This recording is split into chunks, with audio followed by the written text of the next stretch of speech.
퇴근하고 싶다. 일요일부터 퇴근을 외치는 건가? 응. Sure. 퇴근. 어디 봅시다. 프리쇼 할 거 없나 오늘은? 아이, 프리쇼 할 게 없네 요즘. 스파이 패밀리 시사회를 예. 다녀오셨군요. 3개나 가게 됐습니다. 네? 2번 갔다 왔고요. 내일 3번째 거 갑니다. 네? 하나라도 되라 하고 한 6개를 넣었는데 3개가 됐어요. 너무 당첨률이 너무 높은 거 아니에요? 아니나 50%잖아. 아마 저같이 생각한 사람들이 있었나 봐요. 그래가지고 하나는 이제 목요일날 시사회랑 토요일날 시사회가 돼가지고 있었는데 목요일날 시사회 끝나고 집에 왔는데 한 밤 1시쯤에 인스타로 DM이 왔어요. 추가 합격되셨는데 혹시 오실 수 있으시냐고. 네, 그래요. 이러고 말하는데 생각해보니까 아마 저랑 비슷하게 생각한 사람이 해가지고 2개 됐다가 비슷하게 이제 목요일 걸 물어보는구나. 봤으니까. 근데 중복이면 보통은 자동 그건데 아마 뭐 지원한 사람이 좀 적었거나 뭐 이런 거였을까요? 아, 그게 아니라 이번에 시사회를 엄청 크게 했더라고요. 목요일 날 시사회를 코엑스 전체 관을 다 빌려서 했어요. 뭐 전점이요? 그러니까 모든 관? 네. 그러니까 코엑스에 있는 관 전체를 다 스파이 패밀리 시사회에 쓴 거예요. 1시간 시간대를. 슬롯 하나를. 그래갖고 그래서 한쪽, 그러니까 원래 홀수관 짝수관 있잖아요. 짝수관을 30분 먼저 시작해서 상영관 4개를 들어가고 그 다음에 왼쪽에 돌비부터 해서 나머지 관까지 쭉 30분 있다가 시사회를 시작했는데, 스파이 패밀리 첫 끝장판이라고 지금 이렇게 이게 요즘도 스파이 패밀리가 그 정도로 인기가 많나요? 난 그거부터가 좀 일단은 그래야만 되는 상황이더라고요. 찾아보니까. 뭐예요? 이게 배급 판권을 따오려고 네. 회사가 제가 찾아보니까 한 3-4곳이 붙었나봐요. 아하. 그래서 이거 판권 경쟁이 엄청 세져가지고 그 로열티 값, 그러니까 국내 한국 판권 따오는 로열티 값으로만 100만 석이 손익분기가 됐대요. 그래갖고 어떻게든 100만 명을 채워야 된다고요? 관객을? 네, 100만을 채워야 된다. 스파이 패밀리는 100만 가능한가? 모르겠네. 애매하죠. 네, 사실 저도 시즌 1쿨만 보고 2쿨을 안 봤는데, 저 스파이 패밀리를. 물론 봐야죠. 근데 사실은 저 김열의 칼날도 무한열차 편 이후로 안 봤기 때문에 이게 시작을 하면 끝을 못해. 그들도 이제 어떻게든 100만 석이라도 해야 된다 하면서 이제 마케팅에 돈을 엄청 쏟아갖고 그날 시사회 날에 아이돌들을 엄청 불렀던 모양이에요. 그래가지고 그것 때문에 손익분기점이 더 높아지겠구만. 더 높아지겠죠. 그래갖고 이제 뭐 인플루언서들도 부르고 뭐 이제 포토월도 하고 그랬나봐요. 그랬구나. 이제 또 메가박스 쪽에서는 성우들 내한해가지고 GV까지 했고. 오, 일본은 할만하지. 그러니까 아직도 코난 성우들은 한 번도 내한을 안 한 것 같은데. 뭐 하여튼, 네. 그건 여기서 할 얘기 아닌 것 같고. 그래서 내일 3번째 시사회를 갑니다. 시사회를 며칠을 하는 거예요? 뭐 시사회만 지금 대충 한 일주일 하나? 그러니까 토요일, 일요일은 유료 시사회였고요.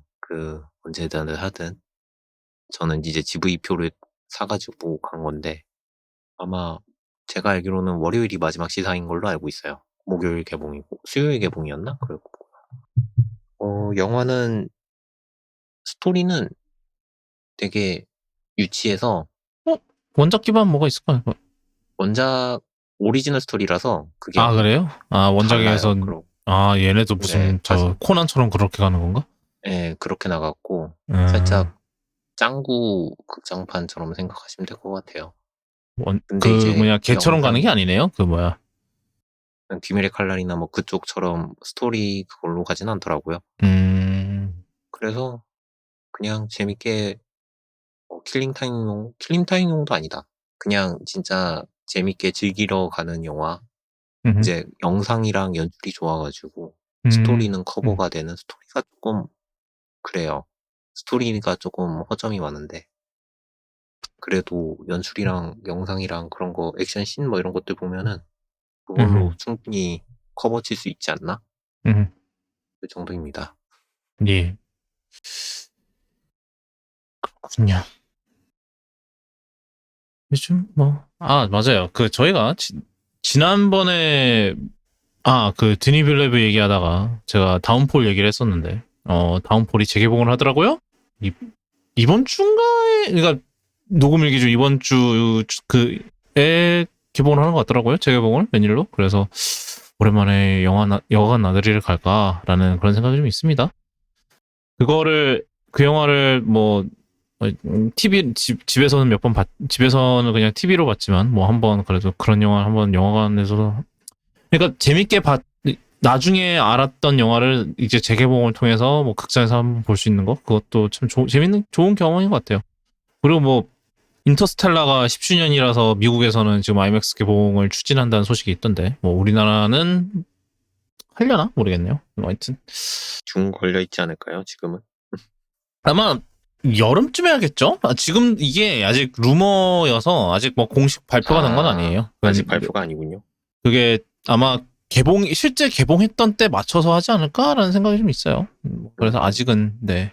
근데 듄이 얼마나 가려나? 약발이 아직 있나요? 뭐 파면은 900만 이제 곧 1000만 갈 것 같던데 걔네들은. 듄이 되게 조용한데 이게 웃긴 게 듄은 일반관은 엄청 자리가 많이 남아요. 다 IMAX로 몰리는 건 네, IMAX나 돌비 쪽으로 몰려가지고 옛날 걔도 비슷했잖아요. 저 오펜하이머도 네, 비슷했죠. 살짝 그런 느낌이었는데 네. 그리고 스파이 패밀리가 아마 IMAX랑 돌비 시네마로 개봉을 해요. 그래가지고 지금 대충 돌려가며 교차 상영하지 않을까 정도인데 만약에 스파이 패밀리 반응이 그렇게 IMAX가 좋지 않다 싶으면 이제 바로 다시 듄으로 덮어버릴 것 같은 그런 느낌이에요. 그러겠죠. 일단 팔로업이 2가지가 있는데 첫 번째는 저 보잉 관련 잔혹사 얘기가 계속해서 뭐가 나오고 있는데 저 땅콩님 전해주시죠. 요새 계속 보잉기가 말썽을 일으키는 것 같은 소식들이 많은데 예를 들어서 갑자기 고고도 잘 가다가 좀 수직 낙하를 했다든지 787기인가 그랬던 것 그렇고 그런데 그거는 이제 조종사들이 실수한 것 같다는 얘기가 있어가지고 이거는 보잉기 잘못은 아닌 것으로 보이고 뭐 또 그런 건가요? 그때 옛날에 737 맥스처럼 제대로 숙지 못하고 해서 일어난 사고 뭐 이런 모르죠. 건가요? 이거 그 문제는 아닌 것 같고 그리고 최근에 777기가 타이어 하나 터진 문제가 있었는데 이것도 뭐 보잉 잘못이네 뭐네 이러는 기사가 있는데 사실 타이어가 이륙하다 터지는 거는 온갖 이유로 터질 수 있는 거고 그리고 777은 문제의 기종도 아닌데다가 아주 나온 지 오래된 거라서 터졌으면 정비를 못 했거나 아니면 타이어가 오래됐거나 뭐 아니면은 활줄에 뭔가 있었거나 그건 그거대로 문제긴 한데 그래서 이게 보잉이 특별히 잘못해서 터진 것 같지는 않아요. 그런데 뭐 이런 기사들이 계속 올라오고는 있는데 이런 마이너한 사고들은 종종 있는 거기 때문에 너무 걱정할 이유는 없는 것 같고요. 그리고 이 와중에 뭐 음모론이 하나 터졌다기보다는 보잉에서 일하다가 품질과 관련한 문제를 이제 고발한 위슬블로우라고 하죠. 이분 내부 고발자죠. 내부 고발자 존 바넷이 사망한 채 발견되었다라는 기사가 있어요. 이게 뭐 의문사라고 하는데 의문의 자해 자국으로 사망했다라고 경찰에서 뭐 밝혀졌고, 근데 이분이 사망하기 전에 보잉의 787과 관련된 품질 문제, 생산과 관련된 각종 문제를 고발했다고 해요. 뭐 압박에 못 이긴 인부분들이 기준에 못 미치는 부품들을 만들어 사용해서 조립을 했다. 뭐 이런 고발을 했는데 이분이 사망했다고 합니다. 이건 뭐 어디까지나 그냥 딱 여기까지가 사실이고 거기서 더하면 음모론이자 억측이기 때문에 더 이상은 말을 안 하겠는데요. 뭐 썰이 있긴 합니다. 뭐 이제 이분이 자기는 절대로 자살을 안 할 거다. 근데 만약에 내가 죽으면 점점점 이런 말을 했었다는 썰이 있어요. 뭐 어디까지나 썰이긴 한데 그런 얘기를 했던 적이 있다고 합니다. 그래서 뭐 네, 여기까지 저희는 여기까지만 얘기를 하도록 할게요. 근데 뭐 그런 말도 있기는 해요. 실제로 뭐 그냥 뭐 평소 수준의 지금 이제 비행기 이런 사소한 사고들이 이게 아직은 평년 수준인데 지금 이제 보잉이 저희가 지난번에 전해드렸던 저 문 날아간 사건 이후로 계속해서 지금 언론의 주목이 이어지고 있기 때문에 이제 그게 이제 계속해서 이제 뭐 이거 사소한 사건이 일어났을 때마다 이제 보도가 된다는 거죠. 그래서 이제 그게 사실은 뭐 그렇게 사실 평년만큼 이제 심각한 건 아닌데 이제 뭐 과장되는 면이 있다라는 뭐 그런 얘기고요. 그렇습니다. 그래서 이제 뭐 일단 확실한 거는 일단은 뭐 737에 문이 떨어져 나간 건 사실이고 이제 일단 그거에 대해서 이제 계속해서 이제 뭐 조사가 벌어지고 있는 거는 맞아서 네. 그거는 이제 좀 더 지켜봐야 될 것 같아요. 뭐 이거에 대해서 뭐 또 청문회 나오고 뭐 이러진 않았죠 아직. 뭐 하려나 청문회? 또 지난번에 737 맥스 그때 그 비행 금지 당했을 때처럼 그 정도는 아닌데 이걸로 조치를 취했다고 했는데 또 떨어지거나 인명사고가 나면 하겠죠? 그때는 정말 운이 좋았었기 때문에 그 자리에 문 터진 자리에 아무도 안 앉아서 인명사고가 발생 안 했죠. 다행히도. 만약에 누가 앉아 있었으면 어떻게 됐을지 장담을 못했을 상황이었기 때문에. 자, 그 다음 소식은 이제 저희가 사실 제가 이거 편집하다가 이미 편집하는 도중에 일이 터져서 제가 이제 넣었었는데 이제 유자가 결국 닌텐도에게 100기를 들었다는 소식이 있었어요. 그래서 보상금 240만 달러를 냈고요. 그 다음에 유자는 이제 서비스를 중단을 했습니다. 그래서 원래 이게 오픈 소스였대요. 유자가. 근데 오픈 소스를 다 내렸고 그 다음에 일단 뭐 이게 후원도 받고 있었는데 후원도 다 중단을 했고 네, 그랬는데 저희가 뭐 지난 방송 때 얘기했던 대로 이제 닌텐도의 이 에뮬레이션에 대한 이제 이 스탠스 자체는 사실 좀 과도하게 좀 공격적이다라는 저희가 생각이 있었고 그리고 제가 그때도 말씀드렸지만 스위치가 워낙에 이제 오래된 하드웨어 플러스 이제 뭐 암호화가 너무나도 사실 닌텐도가 보안과는 사실 거리가 먼 회사이기 때문에 맨날 뭐 하면 맨날 뚫리는 게 일상인 회사라서 뭐 사실 이 닌텐도의 주장 자체가 그렇게 강해 보이진 않는다라는 제가 의견을 가지고 있었는데 뭐 이렇게 빠르게 그냥 내리고 보상받고 뭐 그냥 보상금 내고 이런 합의할 줄은 몰랐죠. 그래서 그런 좀 킹이적 가심이 있죠. 이제 이게 이 유자 팀이 뭔가 치부가 있었나? 약간 그런 좀 의심이 좀 드는 게 있는 것 같아요. 뭐 여기서 이제 각자 제출 자료를 좀 더 자세히 보면은 뭐 이제 진짜로 좀 불법으로 보일 만한 뭐 그런 게 좀 있었다거나 뭐 이런 게 있어서 지금 이렇게 된 게 아닌가라는 생각이 있고 그러고 뭐 또 벌써 뭐 저 정신적 후계 제품이 나왔더라고요. 이게 아마 그 유자의 소스 코드를 가져다가 만들었다는 얘기가 있는데 이름이 수유입니다. 수율이 아니고요. 이름이 수유고요. 너고소. 여기는 그래서 아예 좀 그런 후원 같은 거를 전혀 안 받는다고 하네요. 그러니까 닌텐도가 유자 팀이 했던 실수를 안 밟기 위해서 이렇게 한다고 하는데 과연 닌텐도가 얘네들을 가만히 내버려 둘지는 좀 지켜봐야 될 것 같아요. 시청님 어떤 거 같은가요? 왜 얘네들이 갑자기 꼬리를 내렸을까요? 제 생각에는 롬 파일 덤프 뭐가 관여를 했다? 뭔가 있었을 것 같아요. 아니면은 그 디스코드 채널 디스코드 채널에서 이제 공유되는 거를 관리를 안 했든가. 그래서 아마 뭐 익명으로든 뭐로든 했던 정황이 들켜가지고 문제가 되지 않았을까?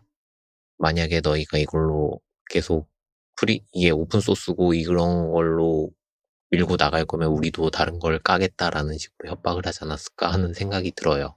정확하게 뭔가 쥐고 있으니까 닌텐도 쪽에서도 세게 걸었고, 그리고 한편으로 생각이 드는 게 얼마 전에 그 펠월드 나오면서 뭐가 되게 많이 있었잖아요. 이제 닌텐도에서 이제 정식적으로 발표했던 게 우리 카피라이트 거느린 놈들 가만 안 두겠다 하고 입장 발표했던 게 있으니까 아마 그 일환인 것 같다는 생각도 들었어요.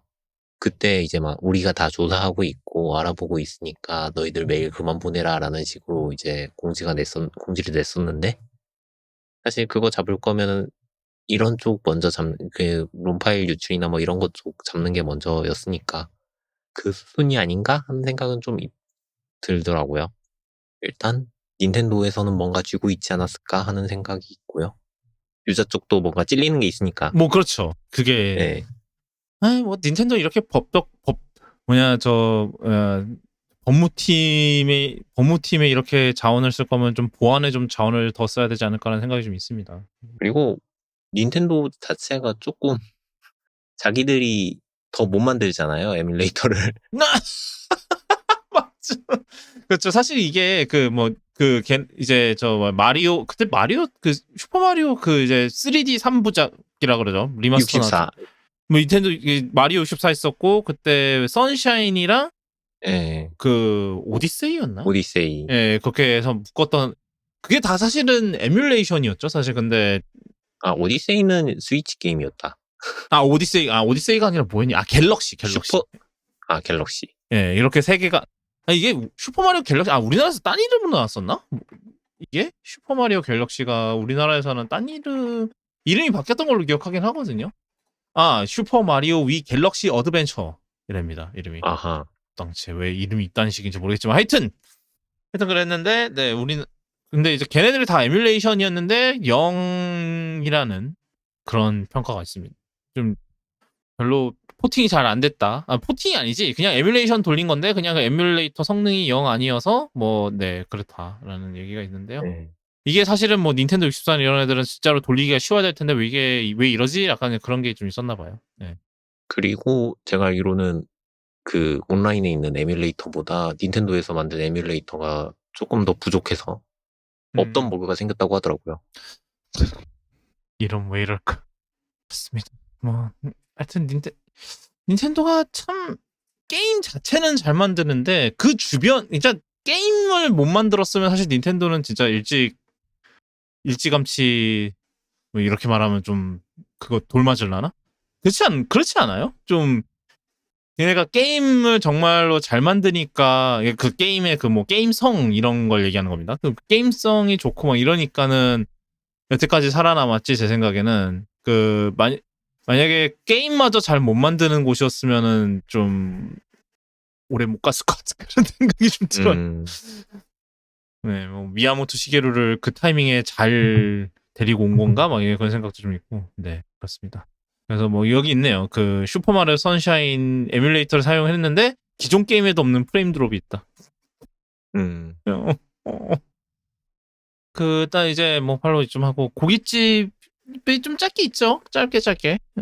네. 놀랍지는 않지만 OTT에서 이제 하나씩 비밀번호 공유를 잡기 시작을 하고 있는데 이제 어떤 곳에서 우리도 이제 계정 공유 검사할 거예요라고 이제 얘기를 했다고 합니다. 그래서 2025년 첫 해도 아니구나. 2025년 초부터 이제 우리나라에 들어와 있지 않은 저기 맥스에서 비밀번호 공유를 잡겠다고 했는데요. 네. 비밀번호 공유를 잡는다는 명분은 새로운 수익에 도움이 될 것이다. 라는 주장 하나랑 그 다음에 요걸 잡음으로써 우리도 확장을 할 수 있다. 라고 이제 그런 식으로 얘기를 했더라고요. 음. 그래서 이제 사업 규모를 키울 수 있도록 맥스에서 요거를 잡을 건데 어떻게 잡을 것이냐라는 얘기는 정확하게 없지만 우리는 이미 약관 속에 다 이걸 녹여놨다라고 얘기를 해가지고 사람들이 찾아봤더니 약관에 이런 내용이 있더라고요.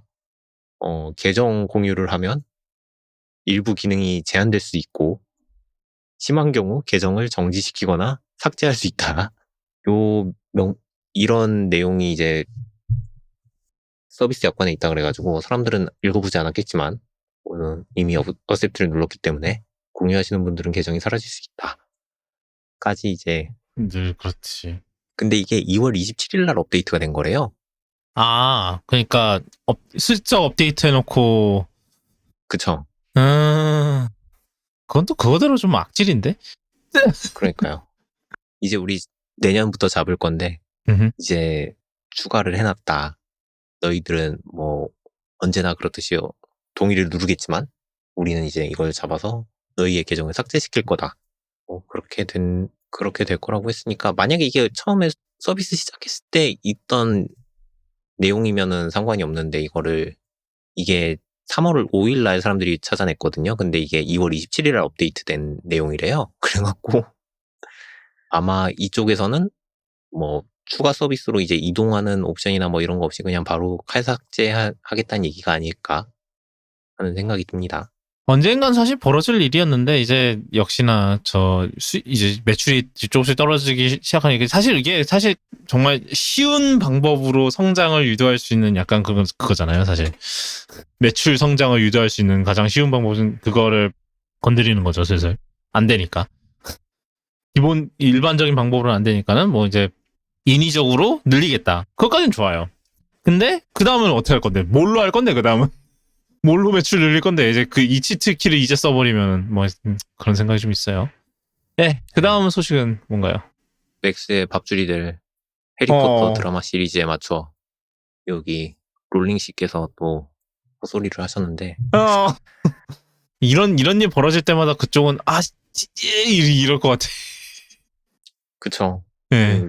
근데 이제 돈은 벌리니까 이거 어쩔 수 없고 그냥 무대응하는 것 같은데 롤링이 조금 뭐 늘 그렇기는 했는데 이제 성소수자 쪽에 대해서 상당히 안 좋은 그런 스탠스를 취하고 있죠. 원래 뭐 다양하게 안 좋은 스탠스를 취하고 계신 분이기는 한데 이제 트랜스에 관한 좀 안 좋은 글을 올렸었나 봐요. 그랬더니 이제 어떤 분이 여기다가 댓글로 당신은 왜 저기 나치가 주장하는 이데올로기를 따라가느냐라고 이제 멘션을 달았어요. 요것도 조금 논점 흐리기는 한데 이제 이분 이제 롤링이 이제 뭐 트랜스젠더는 뭐 인정할 수 없다 뭐 이런 식으로 얘기를 했겠죠. 그러니까 여기다가 이제 나치들은 이제 트랜스젠더의 건강이나 뭐 의학 관련 도서들을 다 불태웠는데 왜 당신은 그렇게 나치가 옹호했던 이데올로기를 따라가느냐라고 이제 멘션을 달았더니 여기다가 또 롤링이 너는 팩트 체크도 안 하고 댓글을 다니? 뭐 이런 식으로 누구한테 하는 소린죠? 그래갖고 또 이제 거기다 또 어떤 분이 또 댓글을 달았어요. 이런 연구자가 있습니다. 구글로 검색해봐. 이거는 조금 뭐 존댓말로 한 것 같진 않아요. 해봐라 삐리리. 이거 팩트 맞다. 요 연구자를 찾아봐라. 그랬더니 또 거기다가 내가 이 사람도 모를 줄 아냐? 말하면서 또 댓글에 달았더라고요. 몰랐던 것 같긴 한데. 난 다 아는데 이 사람은 또 이제 그 연구자라는 분이 이제 이 트랜스젠더의 의학 논문을 연구를 하신 분인가 봐요. 그랬더니 이제 이 사람이 또 주장했던 다른 거는 또 뭐 열성은 도태된다 뭐 이런 연구를 하셨나 봐요. 그랬더니 이제 그런 거를 주장한 사람인데 이 사람을 또 옹호하는 거냐 막 이런 식으로 또 똑같이 논점 흐리기를 하니까 이제 또 거기다가 다른 분이 님도 논점을 흐리고 계시네요. 뭐 이런 식으로 댓글을 달았더라고요. 오, 거기서 키베를 하셨구만. 네, 그냥 아주 댓글이 살벌하더라고요. 그래서 보면서 그렇구나. 사실 뭐 이 주제에 관해서는 아직도 꺼지지 않는 불씨가 아주 잘 타기 때문에 불씨가 꺼지지 않고 계속 타고 있어가지고 이 주제는 계속 볼 때마다 어느샌가 보면은 롤링이 끼어 있고요. 이제 이 주장이 이제 한국으로 옮겨오면 똑같이 또 비슷하게 주장하시면서 싸우는 분들이 계셔가지고 지켜봐도 끝나지 않을 것 같은 싸움입니다. 뭘 하면은 네 그렇습니다. 여기까지 하죠. 네. 하여튼 네 저 여기서 다룬다고 해서 저희가 이분을 지지를 할 리가 절대로 없죠. 네 그렇습니다. 지난번에는 지금 트랜스젠더로 뭐라 그러더니만 이번엔 진짜 이제는 갈 때까지 가는구만. 자, 그 다음은 이번 주에 이제 저쪽 이제 서쪽 인터넷을 뜨겁게 달궜던 소식이죠. 바로 사진이란 무엇인가 케이트 미들턴 에디션. 네. 여기도 영국이네요. 그러게 말이죠. 뭐 배경 설명해야 되나? 일단은 네, 배경 설명 드릴게요. 네, 안녕하세요. 구도군입니다. 또 이렇게 편집 도중에 업데이트를 하게 되는데 왜 이렇게 저희가 늘 방송을 하면은 업데이트가 있는지 모르겠는데 캐서린 왕세자비가 그 이후로 자기가 암 투병 중이라고 발표를 했죠. 뭐 사실 이 얘기랑은 크게 결이 달라지진 않는데 그래도 그 소식을 미리 아시는 상태에서 다음에 저희가 논의할 부분들을 좀 들어주셨으면 감사할 것 같습니다. 그 영국 왕실이라는 게 있어요. 여기서부터 해야 돼. 지금 여기서 문제가 되는 사람은 이제 케이트 미들턴 왕세자비죠. 왕세자비. 지금 이제 왕이 찰스 3세고 이제 윌리엄 왕세자의 아내 되시겠습니다. 근데 이분이 지금 올해 1월 이후 아니 작년 12월 이후로 지금 한 번도 공식 석상의 모습을 드러낸 적이 없대요. 그래서 이제 안 그래도 이제 의문이 중폭되고 있는 상황인데 왜냐하면 1월 달에 무슨 수술을 받았답니다. 복부에 수술을 받았다는데 그거 외에는 아무것도 밝혀진 게 없어서 지금 안 그래도 의심이 스물스물 올라오고 있는 판에 어머니의 날을 맞이해서 이제 사진을 올렸답니다. 인스타그램에다. 그래서 뭐 이제 이게 사진은 이제 자기랑 이제 자기 자식들 3명 이렇게 딱 갖고 사진 찍었는데 사람들이 이게 딱 보니까 사진이 좀 이상한 거야. 사진이 뭔가 위화감이 계속 이렇게 느껴진다. 뭐 예를 들면은 뭐 케이트 미들턴의 팔이 얼마나 긴 거냐. 근데 이거는 뭐 그 정도로 문제가 되는 부분은 아닌 것 같은데 뭐 하여튼 뭔가 이상한 부분이 한두 가지가 아니더라. 뭐 예를 들어서 그 오른쪽에 있는 애가 아마 막내일 거네. 이름이 기억이 안 나는데 그 막내의 손가락이 이상하고 그리고 뭐 결정적으로 결혼 반지는 빠져 있고 그래서 뭐지 이거는 뭐 이렇게 했는데 이제 나중에 트위터에 올리기를 이제 케이트 미들턴이 직접 이제 트위터에 올리기를 제가 합성하는 거를 좋아하는데요. 이것저것 뭐 포토샵으로 건드리는 걸 좋아하는데 이번에 제가 좀 포토샵을 좀 과도하게 한 것 같습니다. 그래서 네 죄송합니다. 이렇게 입장을 올렸어요. 근데 여전히 뭐 이제 케이트 미들턴이 무슨 일인 뭐 어떤 일이 일어나고 있는 건지 뭐 이게 사실은 뭐 이제 트위터에 직접 올렸다고는 하나 그것도 그거대로 모르죠. 이제 역시 뭐 이렇게 직접 올렸다고 말은 하지만 결국은 뭐 대변인이 올렸을 가능성이 높기도 하고 그래서 네, 온갖 의심이 증폭되고 있는 그런 상황이에요. 그래서 사실 안 그래도 저희가 이제 뭐 늘 이제 스마트폰 카메라 이런 거 나올 때마다 뭐 사진이란 무엇이고 약간 이런 얘기를 늘 하기는 하는데 이제 이거는 그 논란을 정말 역대급으로 가중시켰다고 볼 수가 있겠죠. 근데 이제 사진 올라갔을 때 합성 얘기도 있었잖아요. 예, 있었죠. 얼굴이 잡지 사진 옛날에 이제 맞아요. 네, 옛날에 보그지의 표지 사진을 그대로 가져온 거 아니냐 그랬는데 사실 그거는 모르겠어요.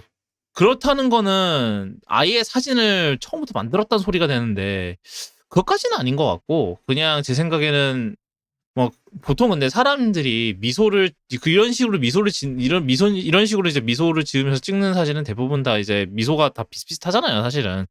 조금씩은. 그래서 저는 그건 모르겠어요. 그럼 그 말인즉슨 거의 사진을 정말로 완전히 만들었다는 소리가 되는 거라서. 그게 이번에 또 불륜설도 나와가지고. 그건 뭐예요? 불륜설 나온 건 뭐예요? 뭐 그거 아니었어요? 뭐 저 왕세자가 뭐 사생아가 있다 뭐 그거 아니었어요? 예, 그 얘기. 근데 이게 뭐 저는 사실 읽진 않았는데 뭐 그런 얘기던데 뭐 결혼 전에 있었던 뭐 아, 그래요? 이게 불륜인 건지 아니면은 그러니까 결혼 전에 있었다라는 얘기도 들은 것 같고 확실하지 않습니다. 이게 근데 확실한 건 이게 이것 때문에 안 그래도 이게 사실은 그냥 뭐 평소에 이제 지금 이제 KT 위즈턴이 모습을 잘 드러낸 이제 상태에서 뭐 이런 사진 올라왔으면 그냥 웃고 이제 뭐 해프닝으로 벌어지고 뭐 그냥 이러고 이제 넘어갈 문제였는데 지금 뭐 몇 달째 모습을 안 보이고 있는 상황에서 이런 상황이 벌어지니까 이제 뭐 괜찮다고 막 이렇게 괜찮다고 하려고 이렇게 사진을 뭐 합성해서 뭘 해서 올렸던 게 완전히 이제 역효과가 제대로 난 거 아니냐라는 그런 얘기가 예. 있는 건데 예. 평소 같은 상황이었으면 이게 문제가 될 일이 없었는데 네, 평소 그쵸. 같지 않은 상황이 됐으니까 이게 지금 이렇게 되는 건데 근데 뭐 그 와중에 뭐 지금 사실은 뭐 지금 뭐 찰스 3세도 그거라고 해서 그 뭐야 좀 암 걸렸다고 그랬다대요? 예, 그래서 후계 준비한다고. 그 하여튼 네. 이게 맞죠.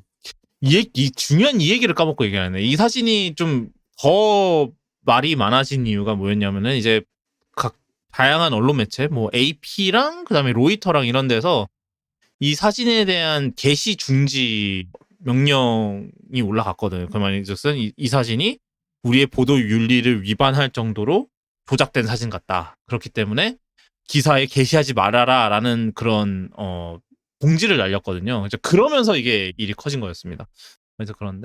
그래서 사실 뭐 그런 건 있죠. 그 엘리자베스 이사가 너무 오래 하시긴 했죠. 많이 오래 하시긴 꽤 했는데 오래 하셨죠. 예. 뭐 사실 재작년 뭐 거의 70년 넘게 했으니까 뭐 하여튼 사실 저희 셋 중에서 영국 왕실에 대해서 제일 빠삭하시는 분이 사실 저 이제 땅콩고객님인데 아닌가? 아닌데요. 제가 뭘 알겠습니까? 그럼 그냥 이미 할 얘기는 다 나왔는데 뭐 여기서 뭘 첨언해 드릴까요? 아니 첨언 첨언? 그냥 없으면 없는 대로 가지 뭐하러 이렇게 허접한 AI 사진을 올려가지고 뭐하는지 잘 모르겠네요. 예, 뭐 아니 근데 이게 엑셉 데이터가 남아 있긴 하대요. 뭐 캐논 5D로 찍었고 그 다음에 뭐 엑시프야 포토샵을 조작이 가능하기 때문에 아무 의미가 없죠. 인스타그램에 올릴 때는 그 엑셉 데이터가 다 삭제가 안 되나? 아니면은 그거 외에 또 이제 그런 매체들한테는 사진을 따로 뿌렸나? 그러겠죠. 하여튼. 따로 뿌렸겠죠. 제 생각에는 따로 뿌렸을 것 같아요. 따로 뿌렸다가 내려주세요 한 것 같은. 내려주세요가 아니라 내리세요. 내려. 내려. 그러니까 다른 걸 다 용서해도 저기 아들 손가락이 저렇게까지 이상하게 나왔으면 뭔가 잘못됐다라고 생각을 해야 되는데. 아니 그것도 그거고 그 결혼 반지 없는 건 어떡할 거야. 진짜 뺐을 수 있죠. 그 난리 때문에? 아니에요. 그 왕실에 있는 사람이라면 그 반지를 뺐다가 뺀 모습이 찍히면은 어떤 난리를 칠지 알기 때문에 평소에는 아니 지금 지금 왕께서 난리를 치셨잖아요. 그렇죠. 그 난리를 겪은 사람의 며느리기 때문에 절대 그냥 함부로 안 할 거예요. 그렇기 때문에 이거는 그리고 자기 남편이 사실은 그 난리에 한가운데 있었잖아요. 왜냐면 자기 친어머니가 그렇게 해서 이혼하고 막 그랬으니까. 뭐 사실 엘리자베스 2세가 자신은 잘했지만 사실 자식 농사는 진짜 아마 다 이혼 한 번씩 했을 거고 저 한 사람은 제프리 앱스타인이랑 엮여갖고 성매매 있었고요. 그렇구나. 하여튼 네. 하여튼 뭐 제가 최근 더 크라운을 보고 있어서 뭐 그런 이런 그치. 더 크라운을 보고 있는 요즘 이제 시간 날 때마다 정주행을 하고 있는 와중에 이 난리가 벌어져서 진짜 뭐지? 그러는데 뭐 하여튼 그렇습니다. 뭐 혹여나 뭐 좀 뭐 몸이 안 좋으시다면 뭐 쾌차하시길 바랍니다. 뭐 이거를 듣진 않겠지 당연히. 근데 쾌차하시길 바라고요. 물론 이제 뭐 어머님의 날을 기념을 해서 뭔가 올려야 했다는 거는 인정하겠지만 뭐 옛날 사진 올려도 됐잖아요. 왜 굳이 괜히 네, 뭐 하여튼 알겠습니다. 여기까지 하죠. 그 다음 소식은 이제 그 리비안이 이번에 새로운 전기차를 발표를 했습니다. 리비안이 그래도 R1이 꽤 성공을 했어요. 미국에서 뭐 R1S랑 R1T가. 그래서 이제 이 차 얘네들이 이제 그 다음 차로는 뭘 내놓느냐 되게 초미의 관심거리였는데 이번에 R2랑 R3가 나왔습니다. 이제 R2는 원래 공개될 거라고 공공연하게 이제 얘기가 나왔었던 차인데 이제 R3는 약간 진짜로 저 스티브 잡스의 One More Thing 마냥 사실 One More Thing이라고 언급을 했더라고요. 아예 이번에 이벤트 보니까. 그래서 이렇게 두 가지가 나왔는데 둘이 다 이제 같은 플랫폼 기반이라고 하고요. 그래서 이제 R2가 이제 R1보다 더 작은 버전. 이게 좀 이상한 게 R1이 이제 제일 크고요. R2가 그 다음으로 작고 R3가 그 다음입니다. 그래서 이게 숫자가 더 커질수록 차는 더 작아져요. 좀 이상한데. 뭐 그래도 일관성은 있으니까 낫지. 어디냐. 콜스타처럼 아무런 관계가 없는 회사가 있어요. 사이즈랑은. 아마 근데 얘네들도 만약에 R3 그러니까 제일 작은 애가 두 번째로 나올 거면 걔가 R2가 됐을 수도 있어요. 지금 어쩌다 보니 이게 어쩌다가 보니 얻어 걸려서 그렇게 됐을 수도 있어. 뭐 하여튼 그래서 이게 R2 같은 경우는 제가 지금 크기를 좀 찾아보니까 산타페보다 지금 현행 저희가 저 작년 올해 오징어로 뽑았던 산타페보다 조금 더 짧고요. 그 다음에 낮은 정도 낮아요. 좀 더 낮은 그런 사이즈고요. 그 다음에 이제 제가 말했듯이 이제 R1이랑은 다른 새로운 플랫폼, 그러니까 좀 더 작은 차를 위한 플랫폼을 아예 새로 개발을 했다고 해요. 그리고 제로백이 3초고, 그 다음에 주행거리가 모든 모델이 480km, 300마일 이상을 찍을 거다라고 이제 예상을 한다고 하고요. 그러니까 진짜로 뭐 생긴 거 보면은 R2, 그냥 R1S를 조금 줄인 그런 사이즈? 네, 그렇게 보이고요. 아마 그리고 이제 NACS를 지원한다는 것 같아요. 이거는 뭐 그때 거기 이벤트에서 언급하진 않았는데 이제 저 테슬라 단자를 쓴다는 거죠. 그리고 가격이 이제 관건인데 45,000달러, 우리나라로 치면 한 6천만 원에 나올 예정이라고 하고요. 이게 아마 제가 알고는 R1 시리즈보다 한 반값 정도, 반값 좀 안 되는, 반값 조금 더 되는 정도. 그래서 가격이 굉장히 많이 낮췄죠. 사실 리비안 R1이 진짜로 뭐 걔네도 진짜 1억 만약 우리나라에 들어왔으면 1억이 그냥 넘었을 차라서 사실 얘네들 가격을 낮추는 게 좀 절실하긴 했었죠. 그래서 45,000불, 6천만 원 정도에 시작을 한다고 하고 얘가 이제 2026년 3반기, 그러니까 내후년이죠. 내후년에 출시를 한다고 합니다. 이것도 제가 좀 불만이 있는데 이건 이따가 얘기하도록 하고. 근데 저는 사실은 이제 R2보다는 이제 R3가 좀 더 눈길이 가던데 R3 같은 경우는 아까도 얘기했듯이 R2 플랫폼 기반으로 만들었고 조금 더 줄인 거예요. 그래서 크기가 이제 R2랑 다르게 공개는 안 됐는데 이제 휠베이스만 이제 축거만 공개가 됐거든요. 이제 휠베이스가 2.8m인데 제가 그래서 좀 검색을 해보니까 아이오닉 5가 휠베이스가 3m예요. 그래서 아이오닉 5보다 조금 더 짧은, 그러니까 아이오닉 5보다 더 작은, 조금 더 작은 크기의 차량이고요. 그리고 뭐 아이오닉 5 초기형과 다르게 얘는 뒷유리 와이퍼가 있고요. 그리고 그 뒷유리가 이제 열린답니다. 이제 개방해서 뭐 열어서 바로 뭐 이렇게 넣을 수 있게 그렇게 돼 있다고 해요. 아이오닉도 그런 것 좀 배웠으면 좋겠는데, 뭐, 하여튼. 적어도 와이퍼는 배웠어요. 와이퍼는 배운 게 아니라, 불만을 엄청나게 얻어먹고 한 거 아닐까요? 뭐, 그것도 맞는 말이긴 한데, 뭐, 욕 먹어서라도 배웠으면 됐죠? 하여튼, 이게 뭐, 그런 외건, 이제 뭐, 그런 보통 이제 외건들, BMW 외건들의 이제 그게 기능이 있거든요. 이제 뒷유리만 살짝 열어서, 트렁크 전체 열 필요 없이 그냥 간단하게 뭐, 넣고 꺼낼 때 이렇게 하는 용도인데, 그 기능이 들어가 있다고 하네요. 여기에 이제 고성능 모델을 이제 따로 추가를 하는데 이름이 R3X예요. 그래서 좀 실제로 좀 이게 그냥 단순히 뭐 고성능 모델이 아니라 단순히 뭐 그냥 조금 더 모터 더 좋은 거 쓰고 이런 게 아니라 아예 조금 다르대요. 그러니까 좀 이제 차축 길이도 조금 늘리고 약간 조금씩 아예 그냥 정말로 고성능 모델 나온다고 하고요. 근데 얘네들은 아직 뭐 성능이나 이런 거는 전혀 공개가 안 됐습니다. 언제 나올지도 모르고요. 가격도 몰라요. 근데 아마 뭐 당연히 R2보다는 조금 더 싸게 나오겠죠.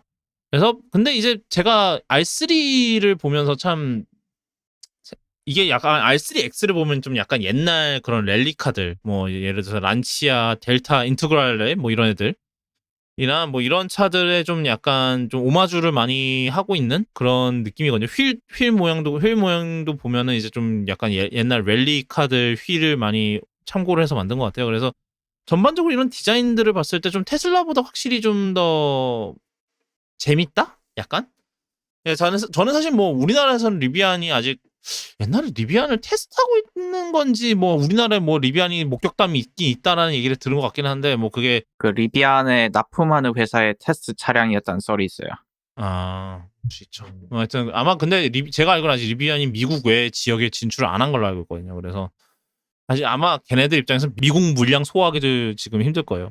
그것도 좀 이따가 얘기할 건데 그래서 저는 테슬라보다는 리비안이 좀 더 마음에 드는 것 같아요. 사실 뭐 우리나라에서는 사실 잘 이제 다룰 일이 없는 곳이다 보니까 저도 이제 신경을 많이 끄고 있긴 했는데 왜냐하면 근데 이제 제가 자주 듣는 팟캐스트 중 이제 호스트 중 한 사람이 뭐 최근에 원래 이제 테슬라를 타다가 이제 요번에 이제 R1S로 바꿨는데 뭐 너무 좋다라고 이렇게 칭찬을 하는 거 보고 조금 궁금해지긴 하는데 뭐 미국을 가지 않는 이상 구경하기는 어려운 차가 되지 않을까라 싶긴 한데 그래도 일단 이 R3X는 진짜로 좀 저는 이건 괜찮네. 약간 얘도 사실 뭐 아이오닉 5급이니까 뭐 사실은 뭐 완전한 뭐 해치백 이런 건 아니지 뭐 그냥 크로스오버죠. 사실 크로스오버인데 저는 좀 괜찮았던 것 같아요. 저는 그렇게까지 깊게는 안 봤고 디자인 정도만 봤는데 그 리비안의 디자인 언어를 아주 그대로 잘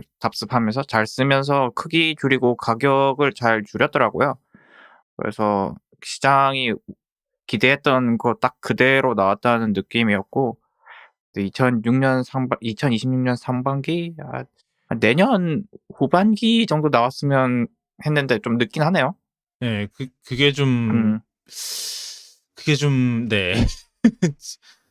뭐 그 얘기 나온 김에 좀 얘기를 좀 하죠. 일단은 많은 사람들이 좀 우려를 표하는 부분이 바로 회사가 망하기 전에 이 차가 나올 수 있을까라는 얘기가 있거든요.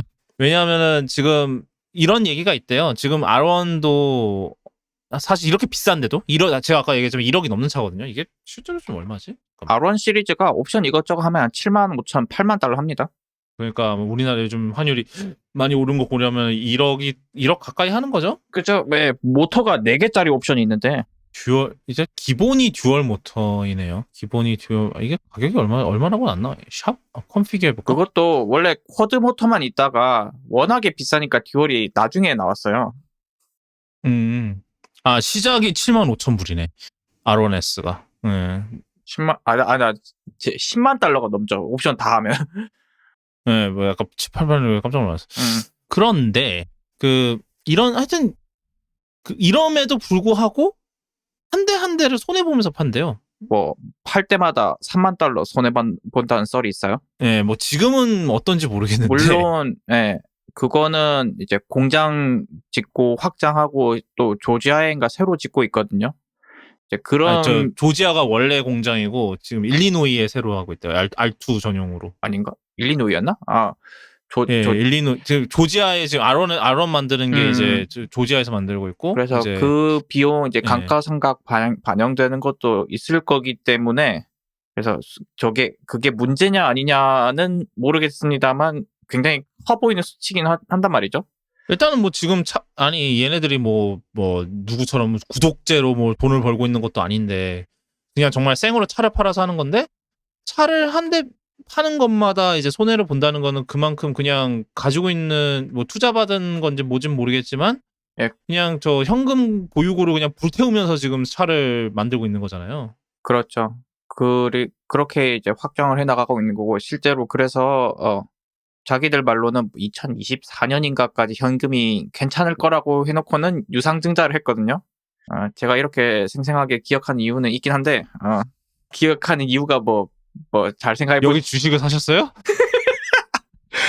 아 진짜야? 그런 건 아니고 어. 사실 털고 나오긴 했는데 예. 아무튼 그래가지고 내가 이게 좀 또 알지. 그래가지고 아무튼 아유 내가 물어보기 잘했네. 그럼에도 불구하고 지금 전기차 스타트업들 중에는 그나마 상태가 제일 좋아요. 그나마 상태가 제일 좋고 뭐 그렇죠. 저 루시드도 사실 상태 안 좋긴 루시드 하고요. 뭐 걔들은 솔직히 그냥 아랍의 석유로 버티고 있는 거고 그 형들이 나가면 갈 거예요. 아니 이게 무슨 아이러니야. 오일머니로 전기차를 굴리고 있는 게 말이. 그러니까 아랍 형들이 이제 손 떼는 순간 걔들은 답이 없고요. 사실 아랍 형들도 그거 아닐까요? 이제 정말로 저 다 고갈되면 석유 다 고갈되면 다음 그걸 찾아야 되니까 뭐 하여튼. 그리고 또 리비아는 이제 상업용 차량을 잘 하고 있거든요. 아마존도 그렇고 아마존의 배달차를 리비안이 공급하고 있어요. 그래가지고 거기서 그 수입도 있고 아마 그를 위해서 아마존이 지분 투자한 것도 있기 때문에 뭐 아직은 버틸만 하겠죠. 버틸만 할 거고 중간중간 캐시 모자라면 유상증자 받아가면서 아마 흑자 전환이 언제냐의 문제지 망할 그쵸. 것 같진 않아요. 얘들은 물론 이건 투자 자문 아닙니다. 예. 제가 무슨 투자 자문을 하겠어요. 이 얘들은 적어도 나올 때까지는 안 망할 것 같아요. 저거 나올 때까지는. 저거 나올 때까지는 안 망할 것 같다. 그 이후 망하냐 마냐는 모르겠는데. 예. 아니 이게 사실 R3가 이게 뭐 언제 나온다 얘기도 없으니까 이게 사실은 제가 또 이제 이런 소위 전기차 스타트업들의 이제 이런 방식을 좀 이상하다 생각하는 것 중 하나가 왜 보통 사실 아이오닉 5 요번에 페이스리프트한 거 봅시다. 이제 걔는 바로 주문 넣을 수 있죠. 아마 언제부터 출고 시작하는지 이미 출고 시작했나 모르겠네. 물론 하여튼 페이스리프트랑은 다른 게 페이스리프트는 있던 거 살짝 뜯어 고치는 거고 이거는 리비안의 경우는 뭐 그렇죠. 플랫폼부터 새로 만드는 거기 때문에 뭐 그렇죠. 아니 뭐 그러니까 제가 좀 지금 당장 최근 게 지금 생각나는 게 없어서 그렇게 얘기하겠는데 뭐 예를 들어 뭐 풀모델 체인지된 뭐 산타페라든가 이런 애들도 보면은 한 몇 달이 뭐 발표하고 몇 달이면은 인도가 시작되거든요. 근데 왜 이런 전기차 스타트업들은 왜 다 하나같이 발표하고 1, 2년은 기다려야 되냐?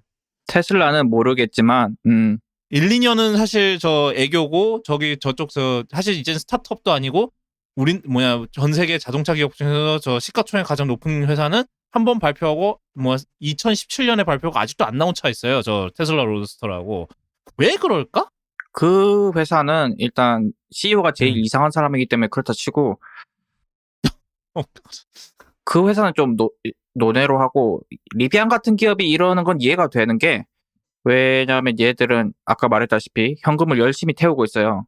투자를 받아야 되기 때문에 이런 것을 미리 좀 보여주면서 우리 좋은 차 만들고 있으니까 투자 좀 해주십시오 하는 그 하이프를 띄워야 됩니다. 그러니까 이 좀 한 2년 남은 거죠. 2년이면 꽤 긴 기간임에도 불구하고 좀 미리 공개를 해서 하이프를 띄운 다음에 주가를 좀 띄워 올리면 투자를 받기가 쉽겠죠. 뭐 사실은 그쵸. 이게 사실 진짜 제품 자체를 발표한다기보다는 우리 살아 있어요. 아직 우리 계획 있어요. 그러니까 테슬라는 살려주세요. 그럴 단계는 넘었다고는 생각하는데 리비아는 아직 그럴 단계예요. 근데 왜 테슬라는 왜 그럴까? 요번에 저 로드스터 또 입 털었던데 뭐 저 제로백을 1초 미만으로 하겠다 이래갖고 뭐 1초 때였나 1초 미만이었나 뭐 하여튼 그래갖고 1초 미만이건 1초건 지금 현대 21세기에 있는 타이어가 견딜 수가 없는 가속력이기 때문에 그거는 뭐 공중부양을 하나? 그렇죠.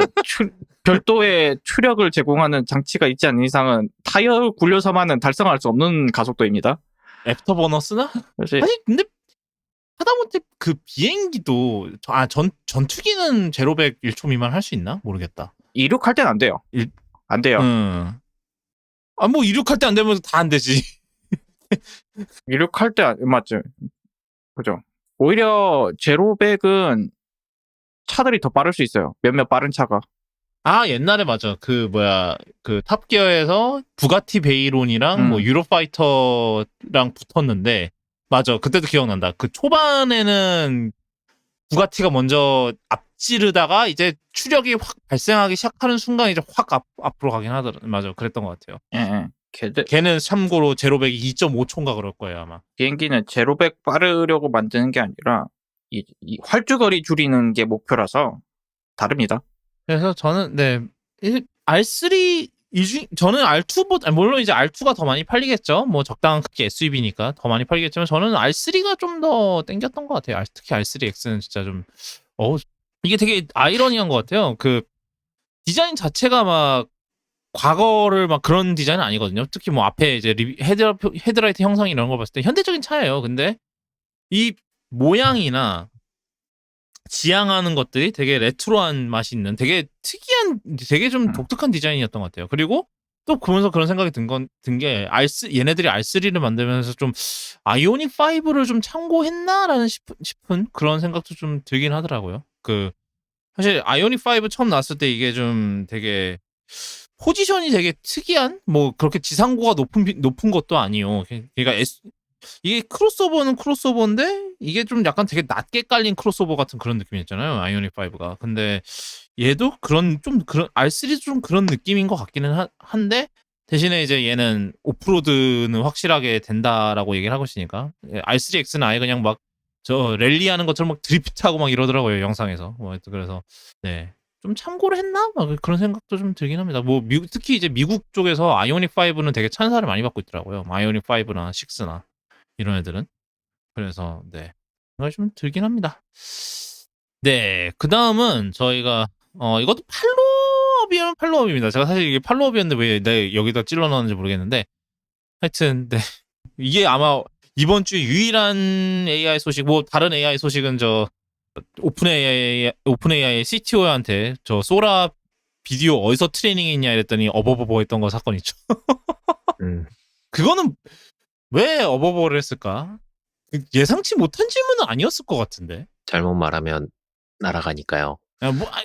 아니 뭐 그냥 사실 그러면서 이제 옛날 이제 똑같은 분이 이제 이분이 이제 월스트리트저널의 조애나 스턴인데 이분이 애플의 크레이그 페데리기를 인터뷰했던 게 다시 발굴이 됐거든요. 그때 이제 뭐 또 그때도 뭐 하여튼 미래 제품 뭐 그때 아마 그거였을 거예요. 뭐 이거 얘기하면서 이거 혹시 저 헤드셋에 넣으려고 하는 거 아닙니까? 막 장난기 있게 하니까 우리는 그런 얘기 안 합니다. 이러면서 곧바로 그냥 쳐내던데 그거에 비하면 그러니까 뭐 크레이그 페데리기는 그런 거에 익숙하니까 그런 인터뷰 익숙하니까 바로 쳐낼 수 있는데 이분은 진짜 못 쳐내더라고요. 아니 이 어버버버 하다가 이제 조애나 스턴이 더 치고 들어올 수 있는 여지를 더 줬다 그래야 되나? 약간 좀 그런 느낌. 미디어 훈련이 안 된 분이군요. 예, 미디어 훈련이 전혀 안 돼 있는. 예. 아니면 준비를 안 했거나. 예, 뭐 그렇겠죠. 뭐 근데 뭐 그렇지 인터뷰를 하면은 이제 보통 이제 PR 팀이 붙어서 이제 만약에 그런 큰 좀 높으신 분이 이제 직접 인터뷰를 한다 그러면 보통 이제 옆에서 PR이 붙어서 훈련을 시키거든요. 근데 좀 어버버거리는 모습이 조애나 스턴 같은 기자가 인터뷰할 거면 준비를 안 시킬 것 같지는 않은데. 그쵸. 특히 월스트리트 저널인데 맞아요. 하다못해. 네. 준비는 했는데 준비한 대로 대답은 했는데 이제 거기서 파고 들어올 거는 생각을 못 한 것 같아요. 약간 뭐 우리가 우리의 질문 범위를 벗어난 거잖아요. 나중에 이메일 날라오나 막. 보통 그런 거죠. 네, 그런 인터뷰는 보통 이제 미리 학습이 덜 됐네. 어느 정도 범위를 정하거든요. 예. 예. 우리 데이터셋에 없는 질문이다. 데이터셋에 없는 질문. 대답할 때 보면은 어디서 났나요? 그랬더니 이제 인터넷에 공개되어 있는 영상들로 이제 퍼블릭 액세스가 가능한 뭐 이제 훈련시킬 수 있는 데이터로 훈련시켰습니다라고 얘기하는 것까지는 멀쩡하게 얘기를 해요. 그랬더니 그쪽에서 이제 다시 유튜브요? 그랬더니 그거 대답 잘못하면 고소당할 수 있거든요. 그쵸. 아니 여기서 유튜브라고 해도 문제야. 뭐 영화나 TV 드라마들을 참고했다 해도 문제야. 거긴 더 그쵸. 문제죠. 거기는 이제 저작권 고소당하니까. 뭘 얘기하는 순간 이제 그 스튜디오에서 들고 일어날 거기 때문에 그러니까 어느 방향으로 얘기해도 나 엿됐어가 되는 거잖아요, 사실. 사실 지금 AI 관련해서 저작권 소송하는 이유가 데이터셋을 이제 공개되어 있는 데이터셋을 가지고 와서 훈련시켰어요라고 얘기를 하면은 우리가 동의하지 않은 데이터를 긁어간 데이터셋인데라고 이제 들고 오니까 유튜브 맞아.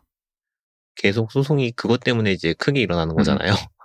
이제 여기에서 지금 사실 이 미터머라티도 그런 의미로 얘기를 했을 텐데 여기에 대해서 이제 유튜브요? 이렇게 얘기를 하니까 이렇게 되는 거죠. 근데 유튜브는 그 저작권 그건 어떻게 되나? 그게 뭐 물론 저 TOS 상에 있긴 하겠는데 약관상에 있긴 한데 뭐 각자의 그 제작 컴퍼니가 이제 나서서 이제 고소를 해야 되는 건가? 약간 그렇죠. 이게 그쵸. 그리고 유튜브 자체는 이제 업로드할 때 유튜브 라이센스가 따로 있잖아요.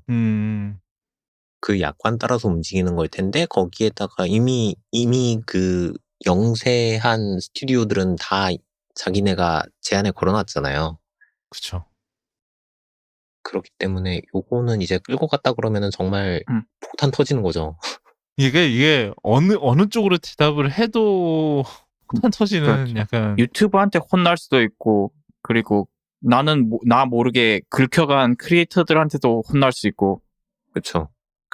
그리고 조금 잘하면은 크리에이터들이 또 유튜브에다가 니들 왜 관리하느냐 이럴 수도 있고요. 방법이 어떻게 빠져나갈 방법들이 없네. 네. 제일 좋은 대답은 확실하게 안 긁어간다는 얘기인데 모르니까 버벅거렸겠죠? 아니면 그쵸. 긁어가는데 들어왔겠지. 이거 얘기하면 망하니까 얘기 안 한 건가? 그건 모르겠고요. 그쵸. 어차피 어떻게 대답을 해도 네. 독이 되는 질문이라. 저 어떻게 해도 이거는 네 맞습니다.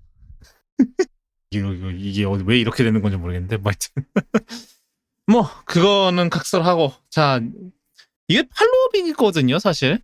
근데 네. 뭐 어쩌다 여기다 넣었는데 얘기해 주시죠. 팔로우업은 팔로우업인데 좀 길어요. 이제 일론 머스크가 오픈 AI를 고소를 했잖아요. 그쵸. 그랬더니 오픈 AI에서는 이제 처음 고소를 당하고 나서 얼마 안 있다가 반박하는 글을 블로그를 통해서 공개를 했어요. 사실 일론 머스크는 상업적 수익을 만드는 데 동의를 했었다. 그리고 요거에 대해서 이제 우리가 영세 사업을 시작하려고 할 때 논의를 하던 중에 일론 머스크가 그러면은 그 영세 기업의 수장은 내가 되겠다라고 주장을 했고 거기에 대해서 이제 임원들이 그건 아닌 것 같아요 님 이랬더니 이제 여기다가 그러면 테슬라에 합병을 시키시다 이 얘기까지 나왔다가 그건 더 아닌 듯 해서 이제 제정리 그럼 그때부터 이미 제정신이 아니었구만. 네, 그럼 나 안 해 이러고 나갔다고 합니다. 그러면서 이제 처음에 오픈 AI에서는 우리 얼마나 벌면 이거 수익을 얼마나 내면 될까요? 라고 얘기를 했을 때 머스크가 그걸로는 부족하다. 몇 배로 올려라 라고 이제 얘기를 했다고 하더라고요. 여기 있다. 처음에 오픈 AI에서는 우리가 이제 영세 사업을 시작하면은 100, 네, 이제 조심해야지. several hundred million 달러라고 했으니까 100만, 1000만. 7억 달러입니다. 저희가 이게 제가 삭제를 했는데 저희가 지난번에 뭐였지? 맞다. 코요테 에크미 대 코요테 그거를 저희가 하면서 저희 제가 잘못 말해가지고 경매 가격을 말을 번역이 잘못되고 그 세그먼트 전체가 틀어져 버리면서 제가 날렸거든요. 뭐 하여튼 그런 사건이 있었습니다. 뭐 하여튼 계속하시죠. 그래서 수억 원? 수억 달러 정도를 벌면 되지 않을까? 7억 달러면 several이라고 했거든요. 오케이. 그냥 억대 달러 금액을 벌면 되지 않을까라고 이제 논의를 했대요. 그랬더니 일론이 니들 1년에 빌리언은 필요하다. 그러니까 이 AGI를 만들려면 네, AGI를 하려면 10억 달러죠. 빌리언이면 네. 빌리언이요? 빌리언이면 10억이죠. 예. 네. 그럴 각오가 아니면은 마음 접어라라고 얘기를 했대요. 그랬더니 이제 그러면은 그 빌리언을 벌어들일 수 있는 사람은 일론 머스크 나뿐이다. 그렇기 때문에 너희들은 그 영세 사업은 내가 주도하겠다. 뭐 이런 식으로 얘기를 했대요. 그래서 그건 좀 아닌 듯 오픈 AI인데 한 사람이 이끌어가는 건 좀 아니지 않나요? 그랬더니 그러면 테슬라에 합병시키지 뭐 이런 식으로 Of course.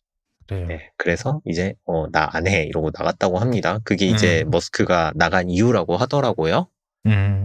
결론적으로는 결론적으로는 그렇다. 그리고 이제 또 일론 머스크가 비난을 했던 게 오픈 AI가 오픈되어 있지 않다라고 이제 주장을 했던 거에 대해서 일론은 이미 이 이름에 대해서 동의를 했었다라고 얘기를 했대요. 이제 이메일 주고받은 내역에 보면은 우리가 AI로 만든 제품은 공개가 되어 있는 게 맞다고 보고 그 AI 모델이나 그 밑에 깔린 과학은 오픈하지 않는 게 괜찮지 않을까 이런 식으로 얘기를 했다고 하네요. 내부에서. 그랬더니 일론이 오케이 이랬다고 하네요. 그런 다음에 이제 오픈 AI에서 아무래도 머스크가 계속 선동과 날조를 할 것 같으니 우리도 질 수 없다라고 이제 선동과 날조를 맞불로 시작하기 위해 맞불을 붙이기 위해 일단 로펌을 고용을 했습니다. 로펌이 이제 일론 머스크 저번에 트위터 인수할 때 인수 포기했더니 너 사과라고 고소를 했던 왁텔을 고용을 해가지고 이제 뭐라 그러죠? 그 고소 내용에 대해서 항소하는 그 반론을 제기하는 내용을 법원에 제출을 했고요. 그게 3월 11일이고요. 거기에는 정말 여기도 정말 선동과 날조가 어마어마합니다. 일론의 주장은 논리적 맥락이 없고 그 다음에 하찮은 주장이며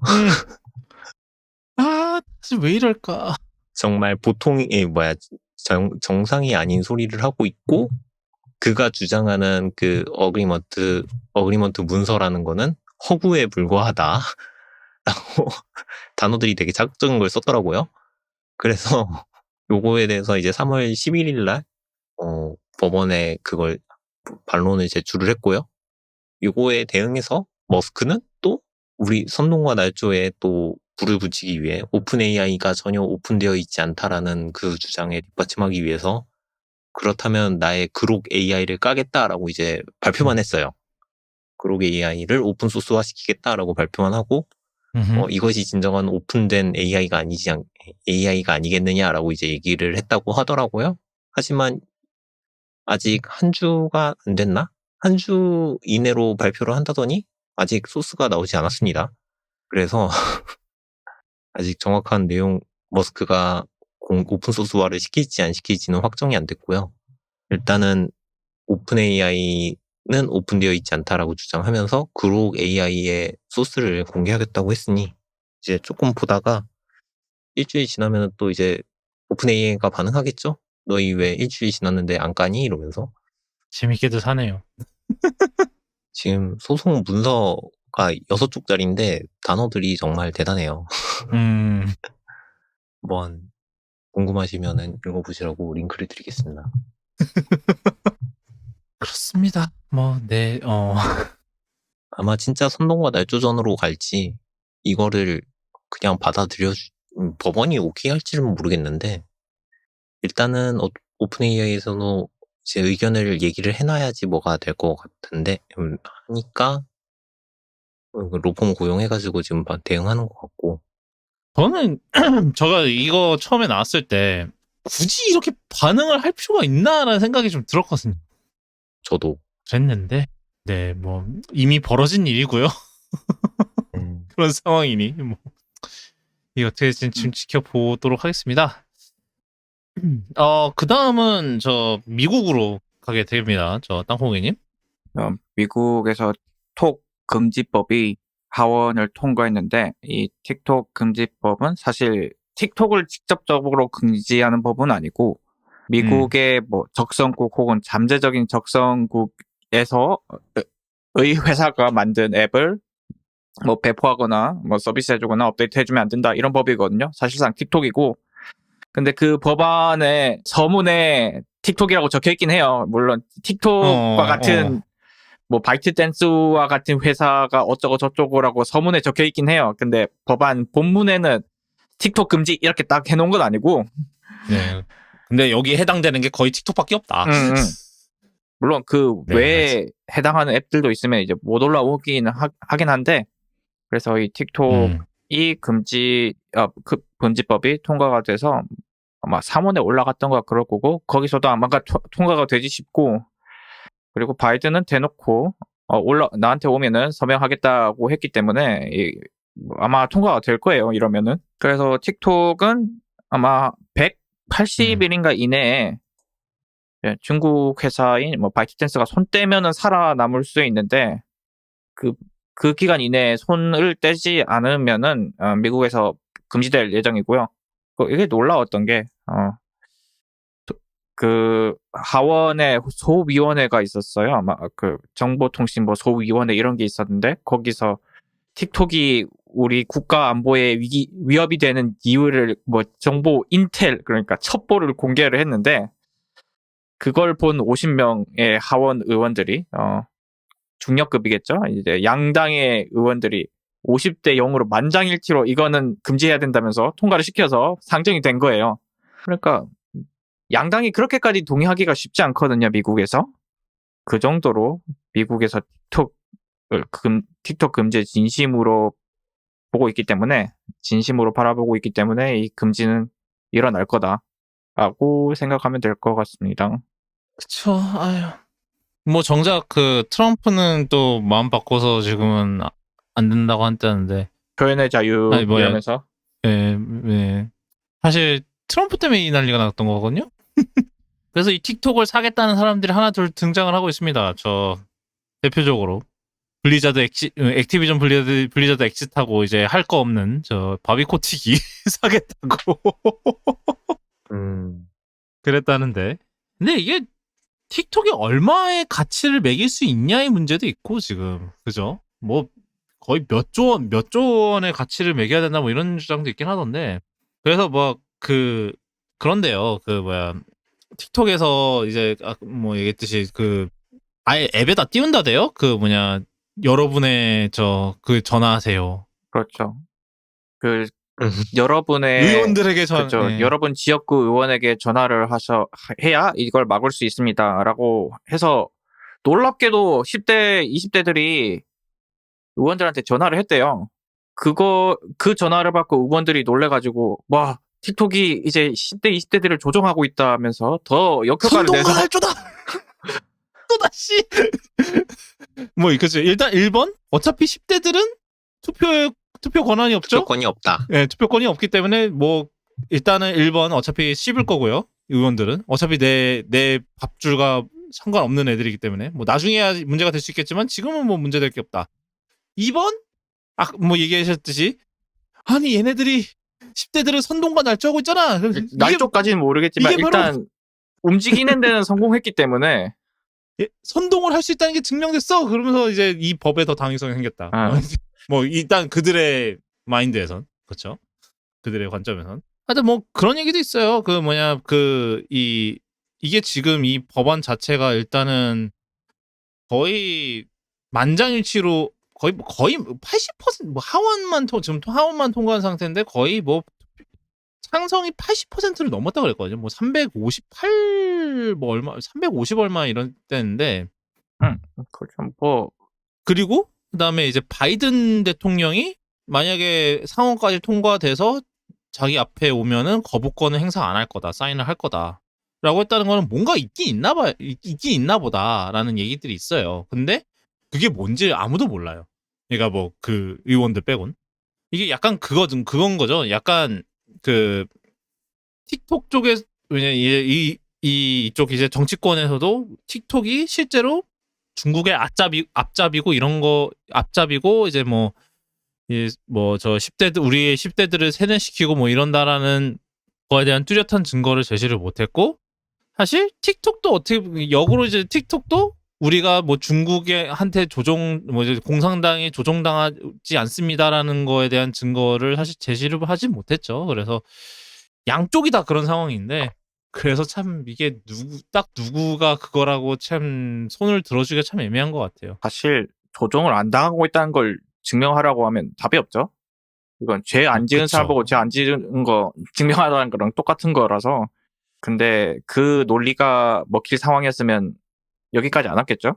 뭐 옛날에 그런 거 했었다 그러더라고요. 무슨 뭐 프로젝트 텍사스라 그래서 뭐 미국의 이제 그 틱톡 그런 거는 다 미국 서버에서만 돌아간다 뭐 이런 식으로 해갖고 뭐 오라클이랑 뭐 해고 뭐 무슨 데이터 투명성 센터라 그래서 무슨 초대 뭐 기자들 초대해서 했다는데 뭐 거기 다녀온 사람 말로는 이건 약간 쇼 같았 그냥 뻥카 그냥 눈 가리고 아웅하는 것 같았다 뭐 이런 식으로 얘기했다 그러고 보니까 뭔가 증명을 하려고 부단히 애를 쓰긴 했나 봐요. 틱톡 쪽에서도. 근데 그게 별로 효과가 없어서 그렇지. 네, 그 다음은 이제 유럽으로 넘어가 보죠. DMA 관련 소식들이 좀 더 있죠. 지금 유럽에서 이제 메타가 그 왓썹을 열게 됐습니다. 그래서 왓츠앱이요. 왓썹이 아니고.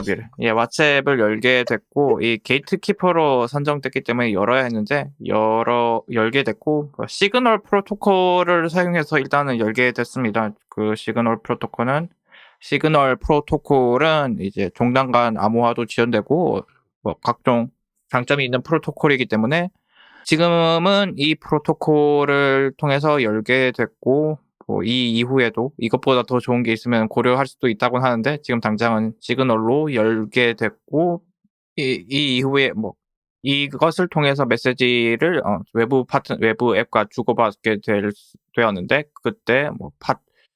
그때 주고받은 메시지는 파트너 메시징 서버에 당연히 알아서 저장을 해야 되는 거고 안전하게 그렇게 됐습니다. 뭐 그래 이 메타는 이렇게 뭐라 그러지? 뭐 순조롭게인지는 모르겠지만 뭐 하여튼 하고 있는데 네, 애플은 계속해서 네, 그런 상황입니다. 애플.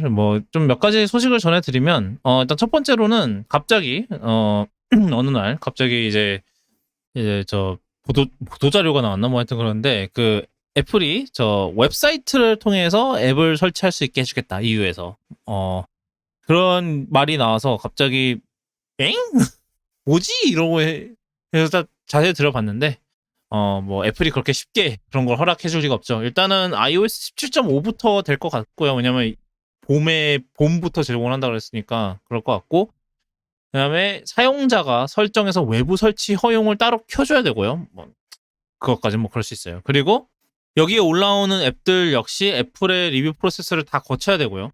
이것도 사실 서드파티 앱 마켓플레이스에 올라오는 앱들도 사실은 다 애플의 리뷰 그거를 치나? 아마 거칠 거예요. 그래서 그 최소한의 이제 보안 체크 이런 걸 하기 때문에 이것도 놀라운 건 아닌데 근데 이게 또 이거를 굴릴 수 있는 개발자 계정이 한정이 돼 있어요. 그래서 그 조건들이 보니까 일단은 유럽에 이제 법인이 등록이 돼 있어야 되고요. 이거는 다른 DMA 준수 조건들도 다 똑같았으니까 그렇다 치는데 2년 이상 이제 생성된 지 2년 이상 경과된 계정일 거. 그리고 별 문제가 그때까지 문제가 없었던 계정일 거. 예를 들어서 에픽은 안 되죠. 요번에 그때 포트나이트 소송을 하면서 날라갔기 때문에 안 되죠. 에픽은. 그리고 이게 가장 웃긴 건데 EU 지역 안에서만 설치 100만 건이 넘을 것. 설치 100만 건 넘는 게 생각보다 쉽지가 않아요. 일단은 웬만한 인디 개발자들 앱은 100만 건 넘기 힘들거든요. 그래서 아마 이거를 실제로 할 수 있는 회사들은 굉장히 적을 거다라는 그런 게 있었고요.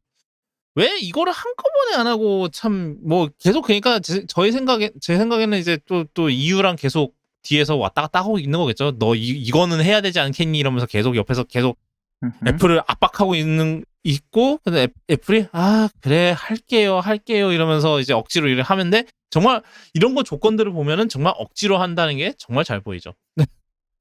그리고 그 와중에 EU가 애플한테 20억 거의 20억 달러 그러니까 20억 달러면 얼마니?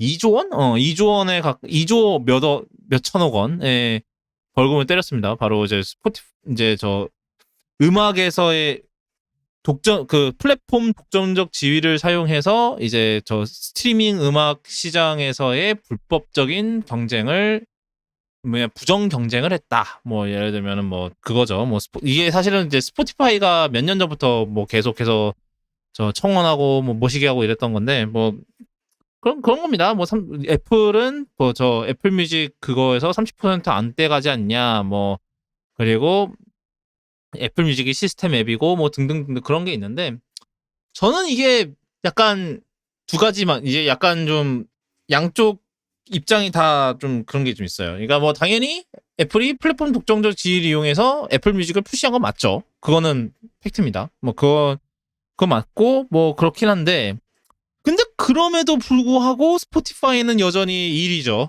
독점적 사실 스트리밍 음악 시장에서 독점적 지위를 여전히 갖고 있죠. 사실 스포티파이가. 그래서 이게 애플이 그런 짓을 한 거는 맞는데 그런 짓을 했음에도 불구하고 약간 그런 느낌이 약간 그거죠. 그 뭐야 마이크로소프트가 뭐 최근에도 그랬다고 하더라고요. 뭐 크롬에서 빙을 기본 검색 엔진으로 설정하세요. 그 팝업으로 계속해서 띄운대요. 윈도우에서. 그럼에도 불구하고 구글이 계속 하고 있잖아요. 물론 이제 마이크로소프트가 하는 짓이 더럽긴 하지만 효과가 있는 들어온 짓은 아닌데 뭐 하여튼 좀 이거 보면서 좀 약간 그런 이거는 사실은 좀 제가 봐도 좀 무리수이긴 한데 이게 스포티파이가 유럽 기업이라서 약간 그런 이거는 좀 뭐 킹리적 가심 뭐 이런 거 이게 그런 것도 좀 있긴 한데 하여튼 뭐 이러나 저러나 애플이 실제로 그런 짓을 한 건 맞고 뭐 효과가 있었던 없었던 근데 뭐 애플 같은 경우는 근데 사실 뭐 20억 달러가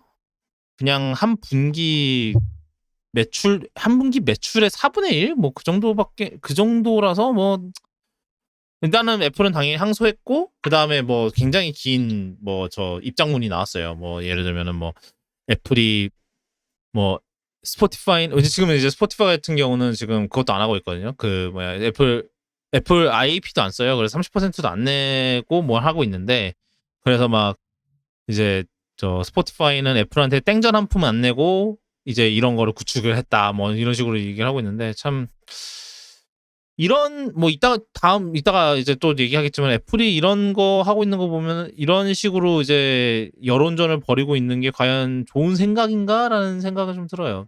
순위가 어떻게 됐건 잘못한 건 맞기 때문에 벌금 맞는 건 전 적절한 일이었다고 생각하고 그리고 금액이 생각보다 전 만약에 애플의 행동을 벌금으로 바꾸려고 했다면 이것보다는 더 커야 했다고 생각을 하는데 뭐 그렇진 않았고요.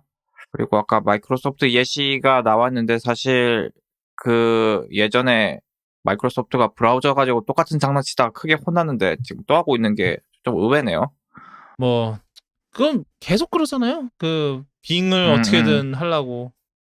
사실은 크롬이 사실 그 인터넷 익스플로러 그 난리 나면서 이제 생긴 구멍을 채운 거잖아요. 크롬이 뭐 몇 년 뒤 한참 뒤에 채운 거긴 하지만 그랬기 때문에 뭐 그쵸. 뭐 근데 모르겠어요. 저는 사실 스포티파이도 그렇게 뭐 얘네들이 썩 잘하고 있다라는 생각은 좀 안 들어서 좀 그런 생각이 드는 건지도 모르겠어요. 사실.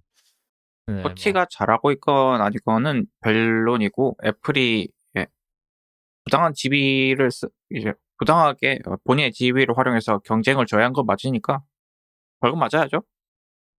근데 뭐 제 생각에 이것도 뭐 애플이 항소하고 이러면은 그냥 흐지부지 될 가능성도 좀 없지는 않아 보여요. 이게 또 DMA랑 또 DMA랑 겹쳐서 나오고 있는 그런 거라서 그냥 DMA 뭐 여기 그냥 DMA 준수하는 걸로 그냥 대충 퉁치고 그냥 끝낼 수도 있고 그 와중에 또 에픽이랑도 또 뭐가 있었는데 에픽이 저희가 지난 방송 때 이제 에픽이 스웨덴 지사를 이용을 해서 이제 계정을 만들어서 이제 저 서드 파티 앱 마켓플레이스를 할 거다. 뭐 이런 소식을 전해드렸었는데 애플이 이거를 이 계정도 정지시켰다가 이제 말이 나오니까 풀어준 일이 있었어요. 근데 이거는 좀 스포티파이랑 조금 결이 다르긴 합니다. 왜냐하면 에픽은 이미 애플의 개발자 규정을 공개적으로 위반하는 사례가 있었거든요. 뭐 저 포트나이트 소송에 발단이 됐던 IAP 우회 사건 때문에 사실은 일단은 그 사건 때문에 결정적으로 미국에서 이제 졌고요. 그 소송을 패소를 거의 대부분의 항목에서 패소를 했고요. 왜냐면은 이런 악법이긴 악법이었으나 니네들이 그 법을 어긴 거는 팩트다라고 해서 그것 때문에 결국은 패소를 했었고 최종 패소를 했고 그런 상황에서 이제 계정을 만든 건데 이제 뭐 에픽 쪽에서 이제 그 이메일을 공개를 했어요. 이제 필 실러랑 이제 이메일을 한 건데 막 필 실러가 이제 그 에픽한테 니네는 지난번에 규정을 어겼었고 그것 때문에 소송도 했는데 근데 너네 대표가 그렇게 우리의 그 정책을 대놓고 계속 비판하는 상황을 봤을 때 니네들이 또 규정을 위반하지 않으리란 보장이 없다. 그러니까 정말 니네들이 규정을 위반할 건지 안 할 건지에 대해서 확실하게 답을 해라. 라고 해서 뭐 팀 스위니가 답장을 보냈답니다. 뭐 우리는 규정을 지킬 거고 이거에 대해서 뭐 의문사항이나 이런 게 있으면은 연락해달라.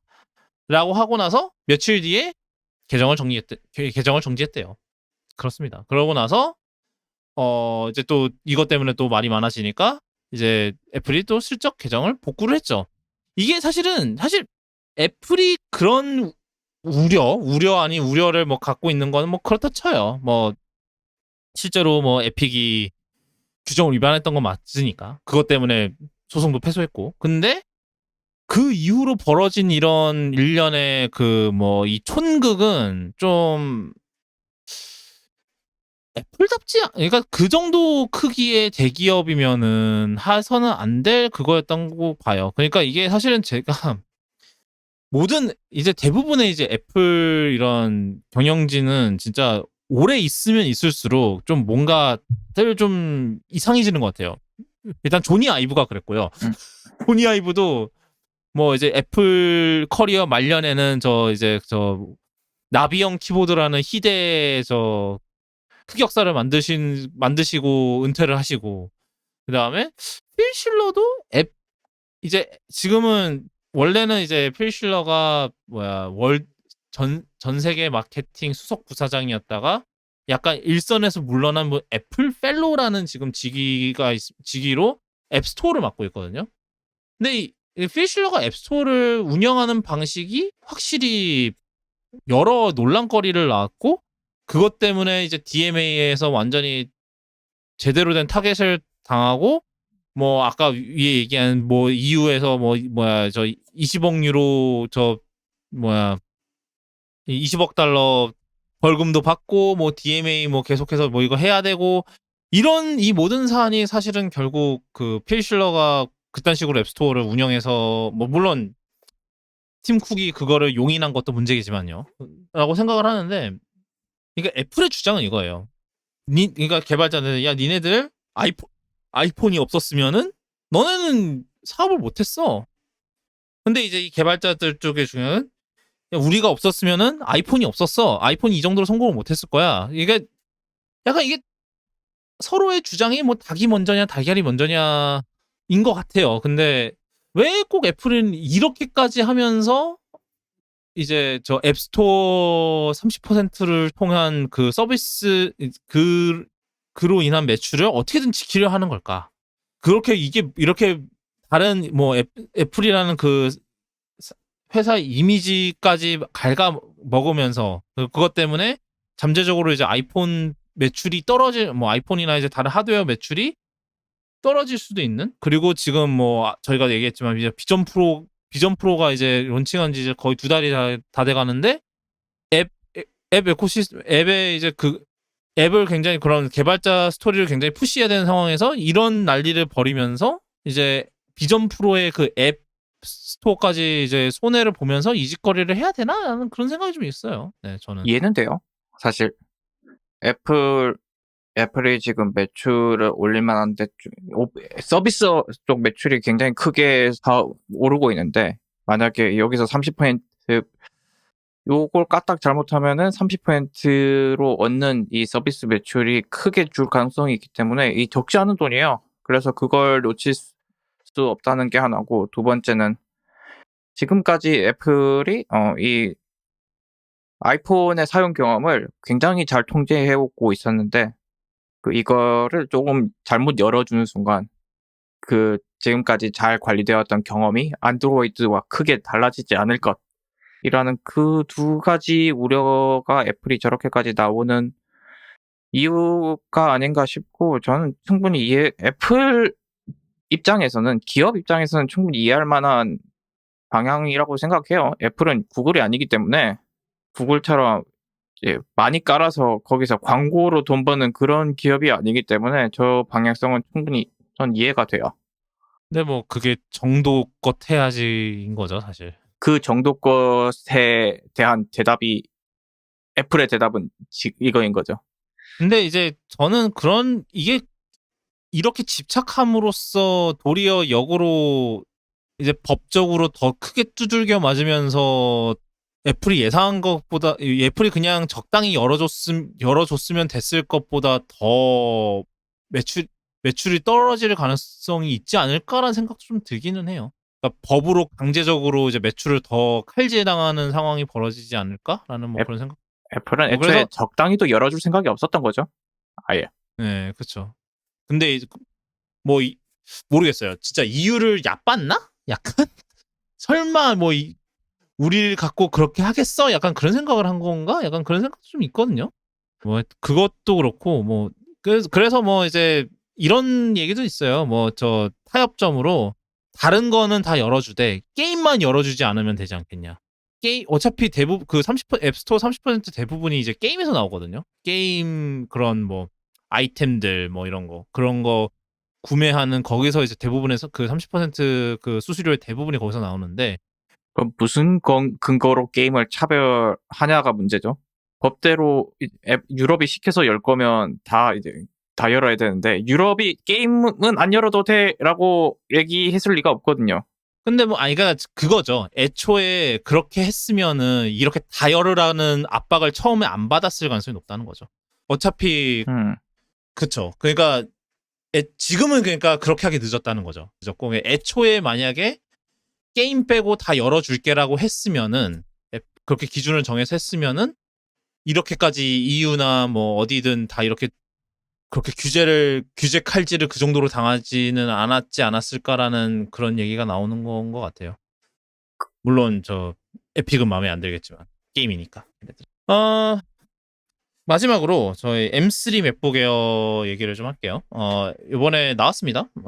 저희 3월 달에 지금 애플이 이것저것 많이 내놓을 거다라는 지금 얘기가 나오고 있어서 뭐 일단 막 아이패드 프로도 지금 얘기가 나오고 있고 막 이런 상황에서 일단 맥북 에어만 먼저 나왔어요. 그래서 뭐 똑같습니다. 뭐 다 똑같고요. 심지어 웬일로 가격이 동결이 됐어요. 뭐 그동안 뭐 환율이 많이 안 오르긴 한 건지. 그래서 M3 그러고 이제 M2가 지금 이제 140만 원, 139만 원으로 떨어졌거든요.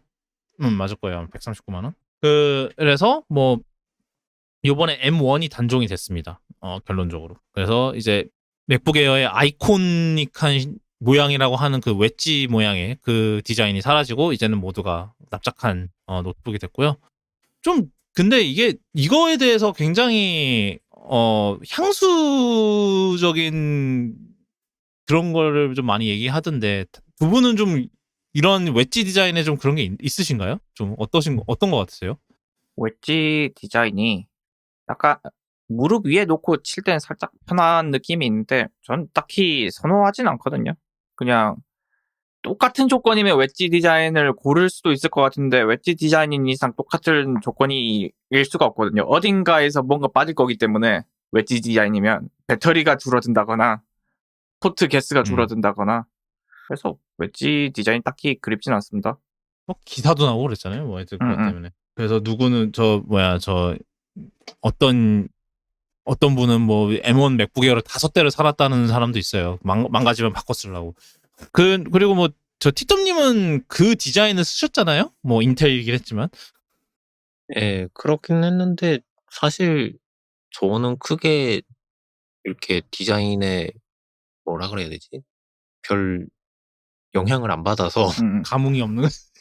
네, 감흥이 없는. 네. 그렇고 보니 뭐 제 회사 컴도 M1 에어인데 아무리 생각해도 이걸 굳이 억지로 이제 깎이는 웨지 디자인 할 바에는 그냥 M2 디자인처럼 하고 배터리 더 넣고 포트 하나 더 넣는 게 훨씬 낫습니다. 뭐 들어가긴 했나? 맥세이프 하나 들어갔죠? 한번 뭐 들어갔다고 합시다. 칩시다. 이론상 더 뭐 넣을 수도 있겠지만 이제 급 나눠야 되기 때문에 넣을 것 같진 않고. 뭐 그 와중에 여기서 이게 그나마 좀 유의미하게 크게 바뀐 부분이 이제 그거죠. 그 디스플레이 지원이 좀 바뀌었는데 원래는 디스플레이가 M1하고 M2는 이제 내장 디스플레이랑 외장 모니터 하나 확장이 가능했는데 무조건 외장 모니터는 한 대만 가능했거든요. 한 대만 연결할 수 있었고, 뭐, 이거를 리드를 열던 닫던, 뚜껑을 열던 닫던, 이제 하나만 할 수 있었는데, M3부터는 두 대로 확장이 가능합니다. 저 뚜껑을 닫는 한에서는 이제 두 대로 확장이 가능한데, 이게 뭐, 내부적으로 좀 구조가 뭐 M2부터 좀 달라졌다고는 해요. 원래는 이제 M1 같은 경우는 디스플레이 컨트롤러가 이제 M1 이제 베이스 이제 M 칩들은 다 이제 디스플레이 컨트롤러가 최종적으로 두 개가 있는데 그 둘 중 하나가 무조건 내장 디스플레이로 직결이 돼 있대요. 내장 이제 뭐 맥북들 같은 경우는 내장 디스플레이로 직결이 돼 있고 그다음 M1 맥미니 같은 경우는 하나는 이제 썬더볼트, 하나는 이제 HDMI로 돼 있어서 M1 맥미니 같은 경우는 이제 모니터 두 대를 쓰려면은 무조건 한쪽은 썬더볼트, 한쪽은 이제 무조건 HDMI 꽂고 이렇게 하는 방식으로 이제 확장을 해야 했는데 M2부터는 이제 외장 디스플레이나 내장 디스플레이로 연결이 가능하도록 이제 이 디스플레이 컨트롤러가 동작하는 구조가 좀 바뀌었다고 해요. 그래서 M2 맥미니 같은 경우는 썬더볼트 포트만으로 이제 두 대 확장이 가능해졌다는 게 있어요. 그러니까 그게 이제 왜 중요하냐면은 이제 애플 같은 경우는 지금 판매하는 모니터가 모두 썬더볼트로만 하는 거기 때문에 만약에 애플이 가지고 있는 애플의 모니터만으로 뭐 이제 디스플레이 확장을 하고 싶다 그러면 M1 맥미니는 한 대만 가능했었거든요. 근데 M2부터는 이제 두 대의 이제 스튜디오 디스플레이던 아니면 뭐 프로 디스플레이 XDR이던 뭐 이렇게 해서 하는 게 가능해졌다는 거고.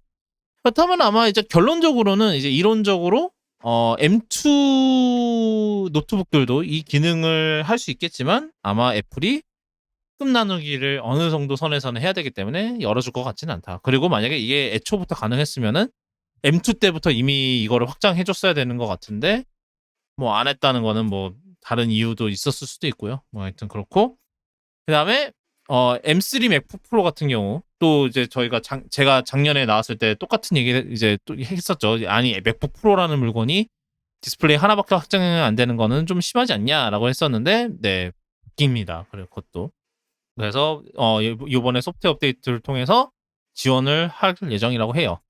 이렇게만 해줘도 물론 이제 여전히 디스플레이 자체는 최대 두 대가 되는 건 똑같은데 이렇게 외장 두 대로 빼줄 수 있는 방법을 고안을 한 것만으로 그래도 뭐 좀 기업 환경에서 좀 더 유리해지지 않을까라는 생각이 있죠, 저 땅콩이님. 그죠? 예를 들어서 재택을 할 때는 뭐 이걸 쓰고 회사에 가면은 막 각 자리마다 모니터 2개 깔려 있는 그런 경우가 있잖아요. 뭐 반대의 경우도 가능하고 뭐 집에는 모니터가 2개 있고 회사에서는 뭐 모니터 스테이션 있고 뭐 그런 경우에는 클램쉘 모드로 덮어놓고 이제 큰 모니터 2개로 작업하는 그런 환경에서는 이 정도만 해도 충분히 문제가 해결이 됩니다. 물론 그 와중에 난 내장 모니터까지 써야겠어라는 분들은 안녕히 가시고 그런 분들은 프로 사십시오. 사실 제가 아쉬웠던 거는 무조건 뚜껑을 닫아야 된다는 게 조금 아쉽긴 해요. 왜냐하면은 뭐 하다못해 뭐 물론 이제 그 노트북 내장 디스플레이를 안 쓰도 노트북의 키보드랑 트랙패드는 쓰고 싶을 수도 있잖아요. 그러니까 무조건 이 셋업을 쓰려면 무조건 외장 키보드랑 마우스는 트랙패드든 필요하죠. 그게 있어야지만 이거를 쓸 수 있는. 왜냐하면 뚜껑 무조건 닫아야 되는. 이게 왜 그런지는 대충 알 수 있는 것 같은 게 그러려면은 클램쉘에서 뚜껑이 열렸어도 디스플레이가 차단되어야 되는데 내장 디스플레이가 차단돼야 되는데 그러려면 추가 부품이 들어갈 것 같으니까 그렇게까지 못 해주겠다가 애플인 것 같은데요. 최소한 저 매직 키보드랑 트래프스 씻고 뭐 하여튼 그 추가 부품 들어갈 자리도 없거니와 그러면 원가가 너무 올라가니까 난 그렇게까지는 못 해주겠다. 이건 닫은 상태에서 두 개를 지원하는 거는 칩단에서 설계로 어떻게 되는데 지금 구조에서 안 닫고 하려면 열린 상태에서 내부 디스플레이를 차단하고 두 개까지 지원하려고 하면 추가 칩을 써야 된다. 이거는 못 해주겠다인 것 같아요. 그렇죠. 뭐 어느 정도 선에서는 이제 끝 나누기. 그러니까 사실 그리고 뭐 먹스 같은 게 들어가야 된다인 것 같은데 난 못 해주겠다 이거잖아. 그렇습니다. 뭐 결국은 저는 사실은 계속 그런 생각이 들어요. 뭐 계속 이런 말 하거든요. 뭐 여기서 조금만 더 이제 맥북에서 이거 사양 넣고 너거 하면은 조금만 더 하면 맥북 프로 살 수 있다 이러는데 저는 여전히 그 M2 나왔을 때도 얘기했지만 맥북 에어의 진짜 강점은 그 가벼운 거라고 생각을 하거든요. 그래서 만약에 지금 노트북을 샀다면 저는 맥북 프로보다는 맥북 에어를 샀을 것 같아요. 왜냐면은 또 어차피 제가 집에서는 모니터를 연결하고 쓰고 있고 그렇기 때문에 제가 사실 물론 맥북 프로 디스플레이 훨씬 좋습니다. 그 120Hz 되고 HDR도 되고 그런데 제가 그거를 혜택을 볼 일이 잘 없어요. 이 14인치 화면으로 내가 HDR 영상을 볼 것도 아니요. 물론 120 좋습니다. 120 좋은데 제 모니터도 제 모니터 사실 165까지 되는데 이제 맥OS에서는 120까지밖에 이제 인식이 안 되더라고요. 하여튼 어차피 모니터에서 120은 충분히 즐기고 있고 사실 HDR은 참 계륵 같아요. 그래서 사실은 저는 맥북 프로의 디스플레이가 좋은 건 알겠는데 이제 블루님이 들으면 시겁하실지도 모르겠는데 저는 그 디스플레이가 딱히 필요한 것 같진 않아요. 이 디스플레이가. 그래서 아마 저는 만약에 지금 현재 상태에서 만약에 다시 이제 맥북을 샀다면 맥북 에어를 사지 않았을까 싶어요. M3 13인치 맥북 에어에서 사양을 CTO 사양을 적당히 넣어서 불리지 않았을까 싶습니다. 전 M2 16인치 쓰고 있는데 지금 M3 정도 사양이면 M3 에어 15인치로도 제 용도에선 충분히 쓸 수 있을 것 같아요. 사실 가능해요. 전 머릿속으로는 알고 있는데 그런데 지금 저는 HDR 인정하기 싫은가요? 디스플레이를 잘 쓰고 있기 때문에 넷플릭스 볼 때 잘 쓰고 있기 때문에 HDR 디스플레이가 에어에 들어가는 시점이 온다면 진짜 에어를 살 것 같고 올레드로 나오겠죠. 언젠가 올레드를 넣으면은 HDR 올레드가 되겠죠. 나오거나 성능은 사실 충분히 에어로도 가능하고 이제 램이 문제인데 24까지는 되죠. 24 놓고 거기다 SSD 올리면 사실 프로가 보이거든요. 그래서 문제인 거지. 그러니까 저는 그거를 카운터할 수 있는 게 그건 거잖아. 가벼움이죠. 저는 휴대를 많이 하니까 많이 들고 다니니까 그 휴대의 강점에서 근데 사실 어차피 16인치를 쓰고 계시면은 어차피 15인치 에어로 아무리 풀옵션을 해도 16인치는 거의 아오원 아니에요. 여전히 너무 격차가 높지 않나? 보통은 그것도 그렇고 15인치랑 14인치 맥북 프로를 비교를 하잖아요. 사실은 보통은. 저도 들고 다니긴 하는데 만약에 뚜벅이 시절에는 진짜 16인치가 부담이어서 안 샀을 건데 일단 뚜벅이가 아니겠다는 점 그리고 조금이라도 화면이 더 큰 게 좋더라고요. 이제 문서 작업할 때도 좀 더 큰 게 좋고 저거 뭐랄까요 예전에 14인치 13인치로 하던로는 이제 화면을 꽉 채워야 겨우 했던 거를 16인치 이제 15인치급에서는 3분의 2 정도만 쓰고도 이제 충분히 보이고 나머지 3분의 1은 다른 거 띄워놔도 될 정도니까 15 이제 13, 14는 이제 앞으로 볼 일이 없을 거고 15, 16 놓고 고민하겠죠? 저는 여전히 좀 이게 15인치, 16인치 제가 이제 15인치 디에디트랑 이제 15인치 맥북 에어 리뷰를 쓰면서 그때 이제 썼을 때 그런 걸 많이 느꼈어요. 내가 가지고 있는 가방이 너무 이제 15인치를 할 수 있는 가방이 별로 없구나. 거의 다 배낭만 겨우 그러니까 14인치는 이제 워낙 이제 기존 13인 원래 이제 기존 13인치 맥북 프로에서 사실 베젤을 많이 줄였다 보니까 약간 거의 13인치나 다름없는 크기가 돼서 좀 뭐 원래 13인치 맥북 프로 쓸 때 들고 다녔던 가방에 어거지로 넣으면 들어가더라고요, 어떻게든. 근데 뭐 카메라 백은 안 되던데 뭐 하여튼 근데 15인치는 확실히 배낭 아니면은 그냥 안 되더라고요. 그래서 사실은 그 부분 때문에 좀 물론 화면 큰 거 좋아요. 화면 큰 거 좋은데 저는 그게 아무래도 이제 돌아다니면서 일을 하는 거를 아무래도 좋아하다 보니까 뭐 어디 카페 가서 일하고 이런 거를 뭐 가끔씩 이제 뭐 분위기 전환한다고 이러면서 일하는 걸 좋아하다 보니까 일단은 진짜 맥북 프로는 진짜 묵직한 것도 있고요. 이제 막 어깨가 이제 14인치 맥북 프로도 슬슬 어깨가 좀 아파 올라 그래. 근데 뭐 그것도 있고 그다음에 그냥 그쵸 그 뭐야 가방도 좀 가볍게 들고 가고 싶은 가방에는 당연히 16인치 15인치 16인치는 안 되고 약간 그런 게 있다 보니까 결국은 네 선택을 하게 되는데 네, 일단은 제가 한번 지금 궁금해서 제가 여러 가지 맥북 에어 이제 지금 제가 원할 만한 사양으로 지금 하나씩 맞춰보고 있거든요. 일단은 제가 맥북 에어는 끝냈고 이제 맥북 프로로 할 겁니다. Many minutes later. 18기가에서 36기가 올라가는데 54. 나 M1 프로 살 때도 이랬나? 그래서 가격을 제가 대충 스펙을 짜봤는데 일단은 13인치 맥북 에어 제가 통합 메모리 24기가를 쓰려면은 M3 칩이 무조건 제일 이제 그 코어 안 꺼진 이제 모든 코어가 동작하는 이제 업그레이드를 해야 돼서 업그레이드가 자동으로 됐고 그다음에 1테라 SSD를 해서 나온 게 이제 267만 원입니다. 세죠? 그리고 이제 이 똑같은 사양을 제가 14인치 맥북 프로에서 맞춰봤어요. 똑같이 24기가 통합 메모리에 1테라 SSD. 여기는 이제 1테라 SSD가 기본이었습니다. 이게 320만 원이고 320만 원이니까 대충 하면은 한 4, 50만 원 차이 나는 거예요. 43만 원 차이 나네. 그리고 이제 M3 프로를 완전히 기본으로 하고 뭐 36기가 통합 메모리 해서 1테라 하면은 380만 원 나오고요.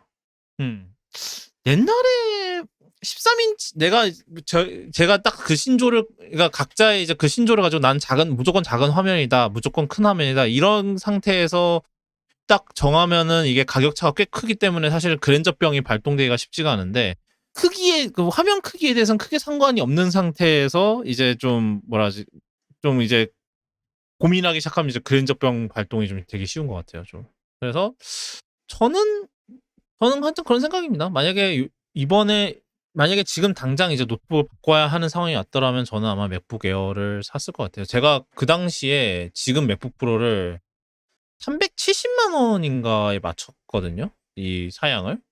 근데 뭐 그때에 비해서는 가격이 많이 떨어지긴 했죠. M1 프로인데도 370만 원이었거든요. 그래서 제가 여태까지 사본 노트북 중에서 가장 비싼 노트북이었어요.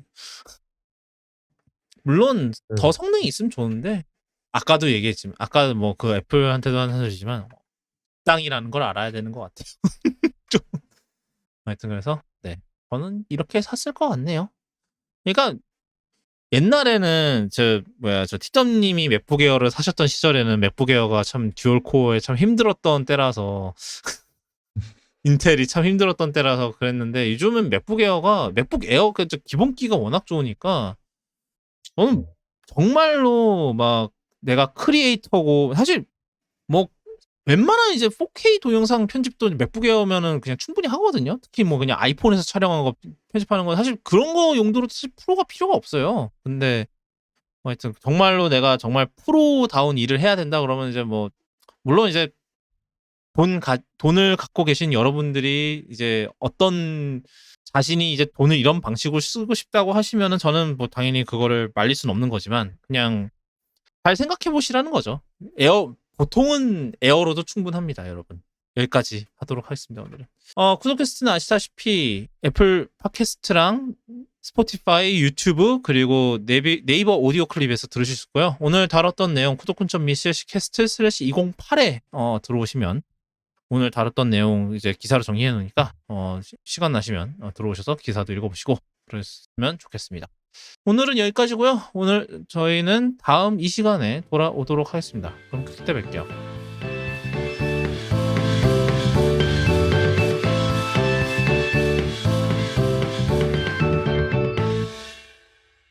네, 그래도 덕분에 소녀름 잘 들었습니다. 뭐 음흠. 앨범 좀 추천하는, 그러니까 저랑 저 땅콩호갱이 저 뭐지 명동 애플 스토어에서 소녀름 저 세션이 있었습니다. 뭐라 그래야 되지? 공연을 했다 투데이 그래야 앳 되니? 애플 맞지? 이게 애플 투데이 네, 투데이 앳 애플 애플이었죠? 세션은 애플 세션에서 이게 요즘 애플 뮤직 클래시컬을 론칭하면서 이제 기념으로 하는 거거든요. 지난번에도 누구 초청해서 한 번 하지 않았었나? 누구였는지 기억이 안 나는데. 임윤찬이었나 임동혁이었나. 아, 맞아. 임윤찬이었던 것 같다. 맞다. 그랬었는데 이번에 이제 소녀름을 초대를 해서 되게 말씀도 되게 잘하시고 뭐 그렇더라고. 그 인터뷰할 때도. 그러니까 네. 예, 방송에서 진행을 한 3년인가 했죠? 2년인가? 물론 새벽 방송이라서 아무도 진짜 보는 사람만 보는 방송이긴 한데 그럼 뭐 글도 쓰시고 뭐 이런다며. 책도 냈고. 예. 그래서 뭐 지금은 제가 그래서 손여름 앨범을 찾아보다가 지금은 모차르트 피아노 소나타 모음 앨범이 있더라고. 그래서 이거를 지금 들어보고 있어. 이게 작년에 나왔었네. 근데 그 애플 뮤직 그 독점으로 나왔다는 앨범은 좀 짧긴 하더라고. 그게 싱글이니까. 싱글이어서 싱글이어서 그런지. 뭐지? 아, 고민하는 사이에 쿠팡에서 메르세데스 포뮬라 1 매진된 것 같아. 뭘 하는데? 레고 포뮬라 1 뭐 메르세데스께 나왔. 이미 샀다 그러지 않았어? 작은 거 샀는데 큰 거 고민하고 있었거든. 있었는데 없었습니다. 그건 이제 레고 스토어 가셔야죠 뭐. 레고로 가야 되나? 레고 가야지 뭐. 걔네 어차피 근데 막 가격 그거 동결해서 그런 거 없지 않아? 뭐 이번 게 잘 나와가지고 잘 팔리는 것 같기도 하고. 물론 지금 레고 스토어에는 있는데 이게 잠깐만 왜 레고가 이게 왜 미국으로 돼 있냐 나는? 아시아 파시픽 어떻게 생겼나 사실 저 레고를 이거는 테크닉이구나. 레고를 사고 싶어도 자리가 없어서 문제긴 한데. 집에 놓을 데가 없습니다. 여기 레고 스토어에 있다. 레고 스토어에는 있구나. 그래서 고민만 하고 있어. 이번 게 워낙에 지난 거보다 잘 나와가지고 30만 원이네. 슬릭 타이어에다가 DRS도 있고 휠 조향도 되고. DRS라고 하면 모르겠구나. 저기 DRS 알지? 저 뒤에 스포일러 아니야? DRS가 뒤에 스포일러 맞지? 그 특정 구간에서만 작동시킬 수 있는 스포일러라기보다 약간 플랩에 가깝지. 플랩 그래. 그거 딱 내려갖고 순간적으로 추월 가속할 수 있는 거. 올리죠. 올려가지고 딱 그렇죠. 항력을 줄여서 한 15km 정도 더 나오게. 그리고 이거를 고민만 하고 있다. 근데 이게 레고는 그렇다니까 사도 놓을 데가 없어요. 지금 작은 곳 고민만 하고 있어. 이게 만약에 이 똥차 벤츠가 아니라 레드불이었으면 샀다.